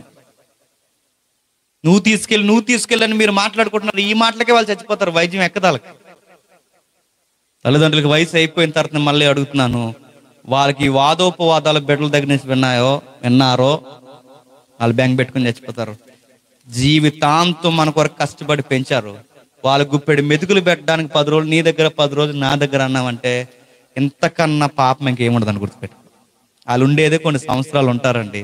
ఆ కొన్ని సంవత్సరాలు అత్తను సరిగా చూడకపోయినా, అమ్మను సరిగా చూడకపోయినా, నాన్న సరిగా చూడకపోయినా, నేను ఆ మాట అంటానండి ఎప్పుడు, రేపు పొద్దున అదే వయసు మీకు వస్తుంది, అది తిప్పి ఖచ్చితంగా మీకు కొడుతుంది, గుర్తుపెట్టుకో. వాళ్ళు పెంచడం వల్లనే కదండి ఈరోజు మనకు చేతులు కాళ్ళు ఆడుతున్నాయి, వాళ్ళు కట్టడం వల్లనే కదండి ఈరోజు ఈ నీళ్ళలో ఉంటున్నాం, వాళ్ళు చూడడం వల్లనే కదండి ఆ తెలివితేటలు పెరిగాయి. ఈరోజు మన కండరం బాగుందని వాళ్ళ కండరం ఒరిగిందని వాళ్ళు మనకు అడ్డైపోయారు అనుకుంటే నేను అడుగుతున్నాను, రేపు పొద్దున్న నువ్వు కూడా నీ పిల్లలకు అడ్డైపోతావు. మనం చేసింది ఖచ్చితంగా మనకి జరుగుద్ది, గుర్తుపెట్టు. వీళ్ళకి ఈ విషయం లేటుగానే అర్థమైంది. ఏమండి ఏంటండి మీరు పెద్దోడికి ఇచ్చేస్తున్నారు, చిన్నోడిని ఏంటండి బయట పెట్టేస్తున్నారు అని అడిగింది. ఆ మాట ఉంటే అప్పుడు పెద్ద ఆయనకి అర్థమై 28వ అధ్యాయం, రే అబ్రహాం తర్వాత నేనురా, అబ్రహాము ఇస్సాకు నెక్స్ట్ యాసావు కాదురా నువ్వేరా. అబ్రహాంకి ఇచ్చిన దేశాన్ని నాకు ఇచ్చాడు, ఇప్పుడు నాకు ఇచ్చిన దేశాన్ని నీకు ఇస్తాడు. నాన్న మీ ఇద్దరి మధ్య గొడవలకు మీరు నరుక్కుని చచ్చిపోయేలా ఉన్నారు, మీ అన్నకు కోపం తగ్గే వరకు నువ్వు ఎక్కడికైనా దూరంగా వెళ్ళరా అని చెప్పి వెళ్ళిపోయాడు. అడుగుతున్నానండి, అంటే రెబెక్కమ్మ ఆసక్తి అయితే బాగుంది కానీ తాను వెళ్ళే క్రమం బాగలేదు, గుర్తుపెట్టుకోండి. బిడ్డని దేవుని చిత్త ప్రకారం ఉంచాలన్న ఆసక్తి బాగుంది కానీ అబద్ధాలు ఆడి తిప్పేద్దాం అనుకుంటే అది మంచి పద్ధతి కాదు. ఇదే అడ్డగోలు పద్ధతి యాకోబుకి వచ్చింది. వెళ్ళాడు, ఆ మామ దగ్గరికి వెళ్ళాడు, ఏం చేద్దాం అనుకున్నాడు, ఇక్కడ అబద్ధం చెప్పి అన్నయ్య వెనకేసుకుందాం అనుకున్నాడు. వాళ్ళ మామగారి దగ్గర ఏదో ఒక లాజిక్ మ్యాజిక్ చేసి ఆ ఆస్తులు పెంచుకుందాం అనుకున్నాడు. ఏమైనా సుఖపడ్డా? ఎప్పుడు గుర్తుపెట్టుకోండి, ఆడి నెత్తి మీద 10 రూపాయలు తెచ్చేద్దాం, వీడి దగ్గర 100 రూపాయలు తెచ్చేద్దాం, ఇక్కడ ఏదో దొంగ వ్యాపారం తెచ్చి పోగేసేద్దాం అంటే సుఖపడతారు అనుకుంటున్నారా? ఎదుటోళ్ళ దగ్గర 10 రూపాయలు తీసావో 100 రూపాయలు నష్టపోతావు. నువ్వు 100 రూపాయలు లాగేసావో నువ్వు 1000 రూపాయలు నష్టపోతావు. ఎదుటి వారి దగ్గర దొంగ వ్యాపారాలు చేసావో నేను మళ్ళీ చెప్తున్నాను, నువ్వు దగా చేయబడతావు, గుర్తుపెట్టు. యాకోబు తెలివితేటలతో ఎదిగిపోదాం అనుకోండి, ఏమి ఎదిగిపోయాడు, 25 ఏళ్ళు కష్టపడి ఎండకెండి వానకు తడిసి మొత్తం తడిసి సంపాదించి చివర్లో అర్థమైంది, ఇది జీవితం అంటే ఇది కాదు, ఇది సంపాదన కాదని. ఎవరి దగ్గర అయితే లాక్కున్నానో మా అన్నయ్యకే ఇదంతా ఇచ్చేస్తున్నాను, 25 ఏళ్ళు సంపాదించిన పెట్టుబడి అంతా పట్టుకెళ్ళాలి అన్నయ్యకి ఇచ్చేసాడు. జీవితం చివర్లో అర్థమైంది ఇది కరెక్ట్ కాదని. జీవితం చివర్లో అర్థమైంది ఇది కరెక్ట్ కాదు, ఇది ఇలా వెళ్ళకూడదు, ఎందుకంటే ఇది ఆశీర్వాదం కాదు. అయితే నేను మాట్లాడుతున్నాను, వాళ్ళ అమ్మకి ఇది జ్ఞాపకం ఉండి ముగిస్తాను. ఇలా అమ్మగారికి జ్ఞాపకం ఉండి ఆశీర్వాదాలు నీకే రావాలరా అని చెప్పింది. ఎవరికి? చిన్నోడికి. నేను అడుగుతున్నాను, వాళ్ళ అమ్మగారికి ఎంత ఆసక్తి ఉన్నా ఈ అబ్బాయికి ఉండాలి కదండి.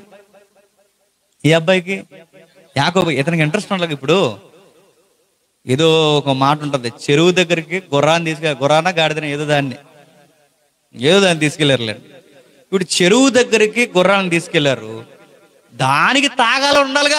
మనం తీసుకెళ్ళినా తాగాలి, దాని వెనకాల నిలబడితే ఏం చేద్దాం నిలబడి ఈసారి ఏం చేస్తుంది? దానికి ఇంట్రెస్ట్ లేవు, తాగవంటే తాగుతుందా? దానికి ఉండాలి. అలాగే యాకోబు కంటే ఈ ఆశీర్వాదాల పిచ్చి రెబెక్కమ్మ కాదు, చెప్పండి, యాకోబుకు. యాకోబుని ఎందుకు ప్రేమించాడంటే కాస్తంత దేవుని చిత్తం అంటే ఆసక్తి ఈ అబ్బాయికి ఉంది. ఎవరికి ఉందని ఎలా చెప్పగలరు అంటే వీళ్ళకు ఒక తాతయ్య గారు ఉన్నారు. ఎవరు వీళ్ళ తాతయ్య గారు? ఎవరండి? అబ్రహాము గారు ఇస్సాకుని యాకోబుని దగ్గర కూర్చోబెట్టి ఈ ఆశీర్వాదం పాఠాలు చెప్పాడు. బైబిల్ ఉంది ఆ విషయం, మనం చదవం. అంటే వీళ్ళిద్దరికి, మనవాళ్ళిద్దరికి అబ్రహాము గారు ఈ పాఠాలు చెప్పాడంటే చెప్పాడు. చెప్పాడని ఎలా చెప్పగలడు అంటే అంతకాలం ఈయన బతికాడంటే బతికాడు. ఎలా చెప్పగలం ఒకసారి ఇదే ఆది కాండం చూడండి, ఒకసారి ముగించేద్దాం. ఆది కాండం 25వ అధ్యాయం 26వ వచనం చూడండి. ఆది కాండం 25వ అధ్యాయం 26వ వచనం. తరువాత అతని సహోదరుడు, అందులో రెండవ మాట, ఆమె వారిని కనినప్పుడు ఇస్సాకు 65 ఏండ్లు ఈడుగలవాడు. అంటే ఈ ఇద్దరు పిల్లల్ని ఇస్సాకు కనే సమయానికి ఇస్సాకు వయసు ఎంత? 60. ఇప్పుడు క్వశ్చన్ అడుగుతున్నాను, ఇస్సాకు గారికి 60 అయితే ఇస్సాకు గారు అబ్రహాము గారికి పుట్టే సమయానికి అబ్రహాము గారి వయసు ఎంత? 100. ఇప్పుడు ఈయనకి 100, ఇస్సాకు గారు ఈయనకి పుట్టే సమయానికి అబ్రహాము గారి వయసు 100. ఇస్సాకు గారికి ఇద్దరు పిల్లలు పుట్టే సమయానికి 60. ఇప్పుడు ఇస్సాకుకి 60 వస్తే తండ్రికి అబ్రహాంకి ఎంత వస్తుంది వయసు? 160. అబ్రహాం బతికిన టోటల్ ఏజ్ ఎంత? 175. ఇప్పుడు 175లో 60 160 తీసేయండి, ఇంకా ఎన్ని సంవత్సరాలు ఉన్నాయి? 15 సంవత్సరాలు.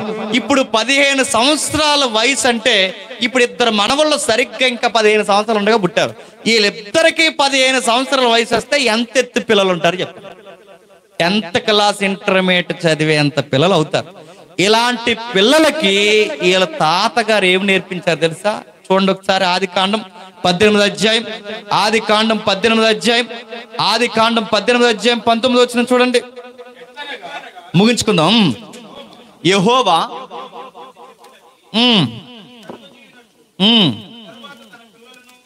తన తరువాత తన పిల్లలను తన ఇంటి వారును నీతి న్యాయములు జరిగించుచు యెహోవా మార్గమును గైకొనున్నట్లు అతడు వారికి ఆజ్ఞాపించినట్లు నేను అతన్ని ఎరిగి ఉన్నాను. దేవుడు ఏమంటున్నాడు చూడండి, అబ్రహాం గారి కోసం సాక్ష్యం ఏమంటున్నాడు చూడండి. తన ఇంటి వారు, తన పిల్లల పిల్లలు, తన ఇంటి వారు నీతి న్యాయము యెహోవా ఆజ్ఞలు గైకొన్నట్లు వాళ్ళందరికీ కమాండ్ చేసాడు, ఆజ్ఞాపించాడు. జాగ్రత్త రే, ఇలా ఉంటే దేవుడు మిమ్మల్ని దీవిస్తాడరా, ఇలా ఉంటే దేవుడికి మీరు దూరం అవుతారా, దేవుడు లేకుండా సాధించేదేమీ లేదురా అని అనుభవంతో చెబుతున్నాడు. దేవుడు లేకపోతే సాధించేది ఏం లేదు, కాస్త దేవుని పట్టుకుని ఉండాలరా.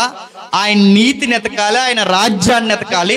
ఆయన నీతిని, రాజ్యాన్ని, ఆయన ఆజ్ఞలు ఎప్పుడైతే పాటించామో దేవుళ్ళని మనకు ఎదురొస్తాయిరా. ఈ విధముగా నడవండ్రా అని తన ఇంటి వారు అందరికి చెప్పాడంటే, తన ఇంటి వారు అంటే అందులో లిస్టులో ఎవరుంటారండి? ఇద్దరు మానవుళ్ళు కూడా ఉంటారు. వీళ్ళందరికీ చెప్పాడు. ఆ చెప్పిన మాటల్లో ఆసక్తి ఎవరికి పెరిగిందంట? యాకోబుకి ఆశీర్వాదం మీద ఆసక్తి పెరిగింది, పెద్దోడికి బాణాలేయడం మీద ఆసక్తి పెరిగింది. నా మాట అర్థమవుతుందా? పెద్దోడు ఊరి మీద తిరగడానికి అలవాటు పడ్డాడు, చిన్నోడు దేవుణ్ణి ఎలా పట్టుకోవాలని తిరిగాడు. అయితే ఆసక్తి అయితే ఉంది కానీ పద్ధతి బాలేదు. ఆ పద్ధతి బాలేదనడానికి కారణం ఎవరు చెప్పండి? రెబెక్కా. అంటే ఆసక్తి అయితే బాగుంది, పద్ధతి బాలేదు. ఆ వెళ్ళే పద్ధతి బాలేదు. అందుకే వెళ్ళనిచ్చాడు దేవుడు, వెళ్ళనిచ్చాడు. చూస్తాడు. సరిగ్గా వెళ్ళిన తర్వాత ఒక రోజు మొత్తానికి గొర్రెకంతా అరిగిపోయేలాగా రాసేస్తాడు. మాట నేను చెప్పిన చాలా మెసేజ్లు చెప్తున్నా మాట అంట. కొన్ని పాత్రలు ఉంటాయా, కొన్ని పాత్రలు అదే గిన్నెలు ఉంటాయిగా, ఈ పాత్రలు మన ఇంటి దగ్గర కొన్నిసార్లు అలా చేతితో కడిగేస్తుంటారు తల్లులు. అలా కొన్ని చేతి అలా శుభ్రత అలా చేతితో కడిగితే పోతాయి కొన్ని మరకలు. కొన్ని మొండి మరకలు ఉంటాయి, కక్క మొక్క డొక్కండి మరకలు, అవి పోకపోతే ఏం చేస్తారండి? ఇసకేసి పీసెట్టి బరాబరా తోమేస్తారు. దేవుడు కూడా కొన్ని అలా కడుగుతాడు, పోతాయి. కొన్ని మొండి అలా తగిలించుకుని తిరుగుతున్నాం అనుకోండి, చెప్పండి, తోమేస్తాడు. గుర్తుపెట్టు. ఇస్సాకును కూడా క్షమించండి, యాకోబును కూడా తోమేశాడు. ఎలా తోమేశాడు? నువ్వే పెద్ద మ్యాజిక్లు అయితే మీ మామగారు ఇంకా మ్యాజిక్ లోడు. ఎవరు? అర్థమైందా? తోమేస్తాడు. ఎవరిని ఎక్కడెట్టాలో తెలిసాడు దేవుడికి. సామెతలో ఒక మాట కదా, ఇనుము చేత ఇనుముకు. యాకోబుకి గొరికంతా పోవాలంటే కరెక్ట్ మామగారు ఎవరండి? కొంతమంది కొన్నిసార్లు మనం ఇలాంటి ఆవిడని చేసుకున్నాం ఏంటంటే దేవుడు తెలిసి నీకు ఇలాంటి ఆవిడ ఉంటే కరెక్ట్గా ఉంటావని. ఇలాంటి మాంగారు వచ్చినట్టు నీకు తెలుసు, నీ వ్యవహారానికి ఆయనే కరెక్ట్. అర్థమవుతుందా? కొన్నిసార్లు ఎవరిని పెట్టాలో చెప్పండి, ఆయనకి తెలుసు. ఆ గొరుకులన్నీ వదిలిపోతాయి. దెబ్బకి ఎవరు గుర్తొస్తారు చెప్పనా? దేవుడు గుర్తుంది. యాకోబు గారు గుర్తొచ్చాడు. 25 ఏళ్ళు సాధించాడు. వాళ్ళ మాంగారి దగ్గర వచ్చేస్తున్నప్పుడు ఏడ్చాడు, ఎన్నిసార్లు నా జీతం మార్చేస్తాడు. ఎండ్లో పడి ఏడ్చాడు నీ ఆస్తిని డెవలప్ చేయడానికి. మాట్లాడితే కూలి తగ్గించేసేవాడు ఎవరు? ఈయన అబద్ధాలు అంటే ఈయనకన్నా గొప్ప అబద్ధాలు అండి ఆయన. వీళ్ళ నాన్న దగ్గర అబద్ధాలు ఆడితే అబద్ధం చెప్పి చిన్నవాడిని చేస్తాను పెద్దవాడిని చేశాడు. ఎంతకన్నా ప్రపంచానికి ఎంతకన్నా దరిద్రం అబద్ధం ఎవరు? అన్ని అబద్ధాలు ఆడాడు. అలా అన్ని అబద్ధాలే. చీకట్లో పెళ్లి చేసాడు పాపం. చీకట్లో ప్రపంచంలో ఎవడన్నా పెళ్లి చేసుకుంటాడండి?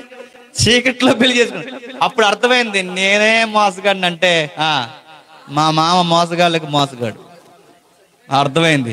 అప్పుడు అర్థమై బాధపడ్డాడు. చిచ్చి ఇది బతుకు కాదు, అక్కడలాగా ఇక్కడ ఏడ్చి అప్పుడు నది ఒడ్డు నిలబడి అప్పుడు ఏడ్చాడు. మీరు ఓసి ఇంటికి వెళ్ళిన తర్వాత చదవండి, ఆ 12వ అధ్యాయంలో ఏమంటాడు చెప్పండి. ఏడుస్తూ అంటాడు, దేవా నాన్న దగ్గర అబద్ధం చెప్పడం, మామ దగ్గర అబద్ధం చెప్పడం, వెనకేసుకోవడం జీవితం అనుకున్నాను ప్రభు. ఆశీర్వాదాలు అంటే అది కాదు ప్రభు. ఇప్పుడు అడుగుతున్నాను, నిశ్చయముగా నన్ను ఆశీర్వదించవా అన్నాడు. మా నాన్న దగ్గర లాక్కోవడం ఆశీర్వాదం అనుకున్నాను, మా అన్న దగ్గర లాక్కోవడం ఆశీర్వాదం అనుకున్నాను. ఆశీర్వాదం ఇది కాదు ప్రభు, అసలు నీతో ఉండడమే పెద్ద ఆశీర్వాదం. నన్ను ఆశీర్వాదం అంటే అప్పుడు దేవుడు అంటాడు, అసలు నీ పేరేంటి అని అడుగుతాడు. ఎవరి పేరేంటో దేవుడు తెలియదండి. తెలిసిన అడుగుతున్నాడు, నీ పేరేంటి అని అడిగితే అప్పుడు అన్నాడు, నా పేరు మోసగాడు అన్నాడు. ఏంటి? హోషేయ 12:4 అనుకుంటా అంటాడు, మోసగాడు. మగసిరిగల మగాడు దేవుని సన్నిధిలో నిలబడి ఏడుస్తూ అన్నాడట, మా నాన్న మోసం చేశాను, మా అన్నయ్యను మోసం చేశాను, మా మామ దగ్గర పలుమార్లు మోసపోయాను. వీటన్నిటి అర్థాల పేరే నా పేరు మోసగాడు. అప్పుడు దేవుడు అంటాడు, ఎవరన్నారు నేను మోసగాడు? నేను నిన్ను ప్రేమిస్తున్నాను, ఈ రోజు నుంచి నీ పేరు మోసగాడు కాదు, ఇశ్రాయేలు.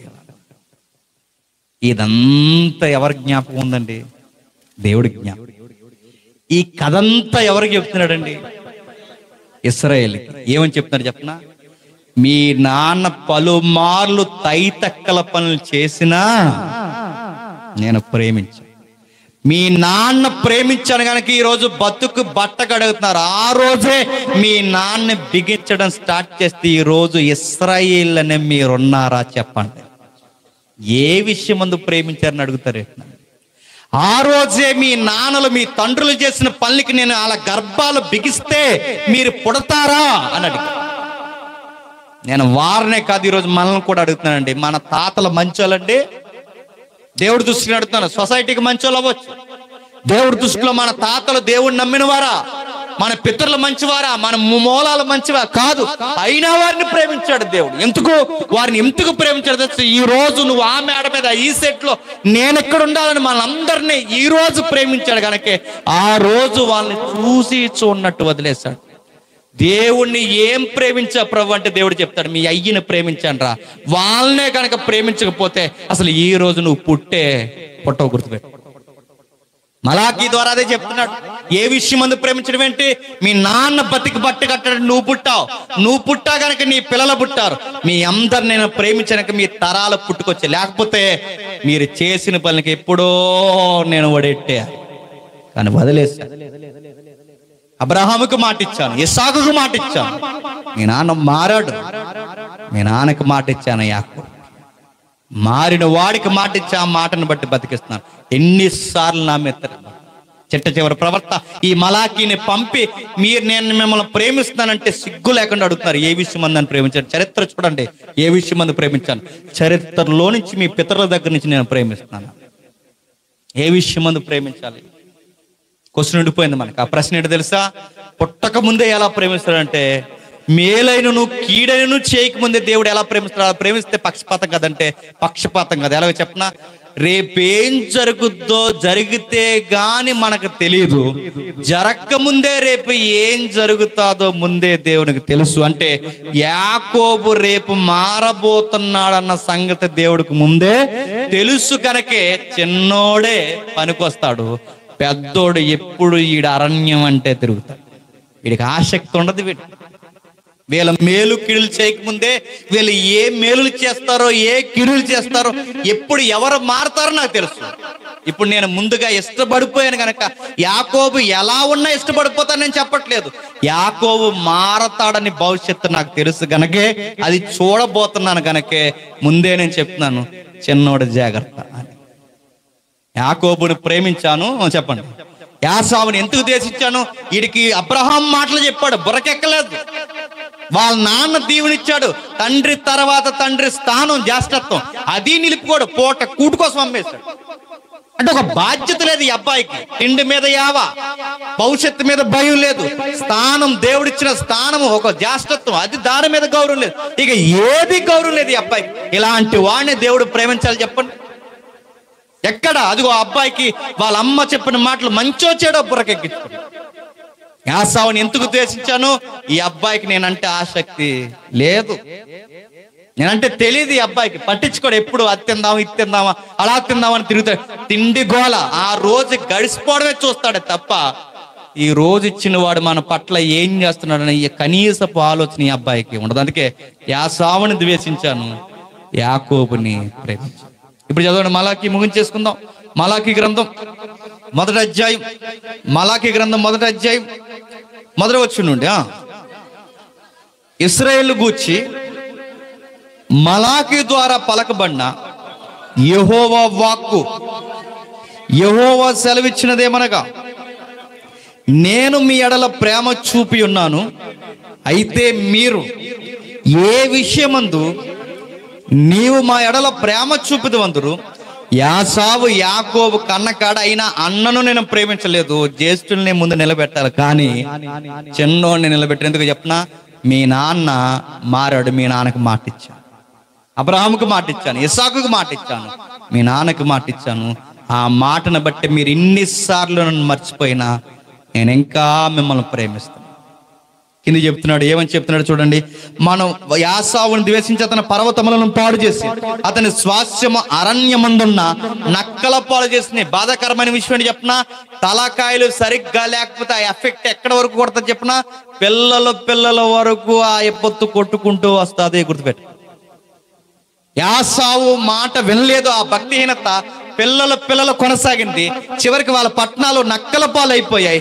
మనం నాశనం అయితే మీ పాడైన స్థలములను మరలా కట్టుకుందాం రండని ఎదోమీలు అంటే యాసావు సంతతి ఎదోమీలు అనుకొందురు. అయితే సైన్యములకు అధిపతి యెహోవా సెలవిచ్చినదేమనగా, వారు కట్టుకొన్నను నా మీద భక్తి లేని వారు గనక క్రిందికి పడదోయుదును.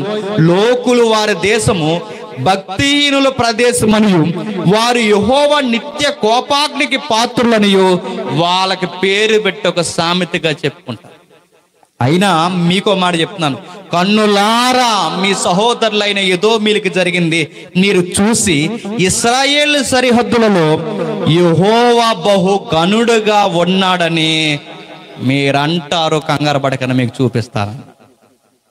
మాట వినలేదు కనుకే మలాకి తర్వాత మళ్ళీ వీళ్ళని ఎవరికి అప్పగించాడు తెలుసా? రోమీలకు అప్పగించాడు. రోమీలు వచ్చి ఏం చేశారు? గర్భిణీలు మానాల్లో కత్తిలు పెట్టి పైనుంచి కిందకి చేరి బిడ్డలను బయటికి లాగి చంపేసి, దేవుని పిల్లలు యూదులు అన్న వారిని పరిగెట్టి చంపారు. చివరికి దేవుడు అంటే ఏంటో అర్థమయ్యే వరకు, మెస్సయ్యను ఒప్పుకునేంత వరకు ఎంత నలిగిపోయారు. అందుకే చెబుతున్నాడు, యెహోవా మీ సరిహద్దుల్లో ఉన్నాడని మీరు చూడండి. వాళ్ళకి ఎక్కలేదు, వాళ్ళు నలిగిపోయారు. మీరు ఆ పిచ్చి పనులు చేయకండి, మీతో నేను ఉన్నాను. ఏ జన్మకి ఎలాగూ చేయలేదు, ఏ జన్మని ఇలా ప్రేమించినట్టు ప్రేమించలేదు. యాసావుని ద్వేషించాను, యాకోబుని ప్రేమించాను. ఇక నేను ముగించేస్తున్నాను. యాకోబుని ఎలా ప్రేమించాడు తెలుసా? యాకోబు వెళ్ళిపోతున్నప్పుడు ఆ బేతేలు దగ్గర ఏం కనబడిందంట? పరలోకపు గవిని, ఒక నిచ్చెన. ఆకాశానికి భూమికి పైగా దేవదూతలు ఎక్కుతూ దిగుతూ కనబడ్డాయి. దేవుడు అన్నాడు, ఆకాశానికి భూమికి పైన కనబడుతూ ఆ దర్శనం చూసి, దేవా ఏంటిదని అడిగితే బాగున్నాయి. 25 ఏళ్ళు గడితే కానీ అర్థం లేదు ఎవరికి. అప్పుడు ఏంటో చెప్పనా? ఒక నిచ్చెన ఉంది, పరలోక ప్రభుత్వం భూమి మీద ప్రభుత్వం అనుసంధానం చేయబడిన ఒక నిచ్చెన ఉంది. అది క్రొత్త నిబంధనలు. ఆ నిచ్చెనకి అర్థం ఏంటో తెలుసా? ప్రభు అయిన యేసుక్రీస్తు. అంటే ఈ నిచ్చెన అంటే ఈ ప్రభు సదాకాలం నీతో ఉన్నాను యాకోబు, నువ్వు ఎక్కడికి పరిగెట్టాల్సిన అవసరం లేదు, నా వైపు చూడని దర్శనం ఇస్తే ఆయన వైపు చూడకుండా వీళ్ళు రాహేల్ని చూశాడు. ఎవరు?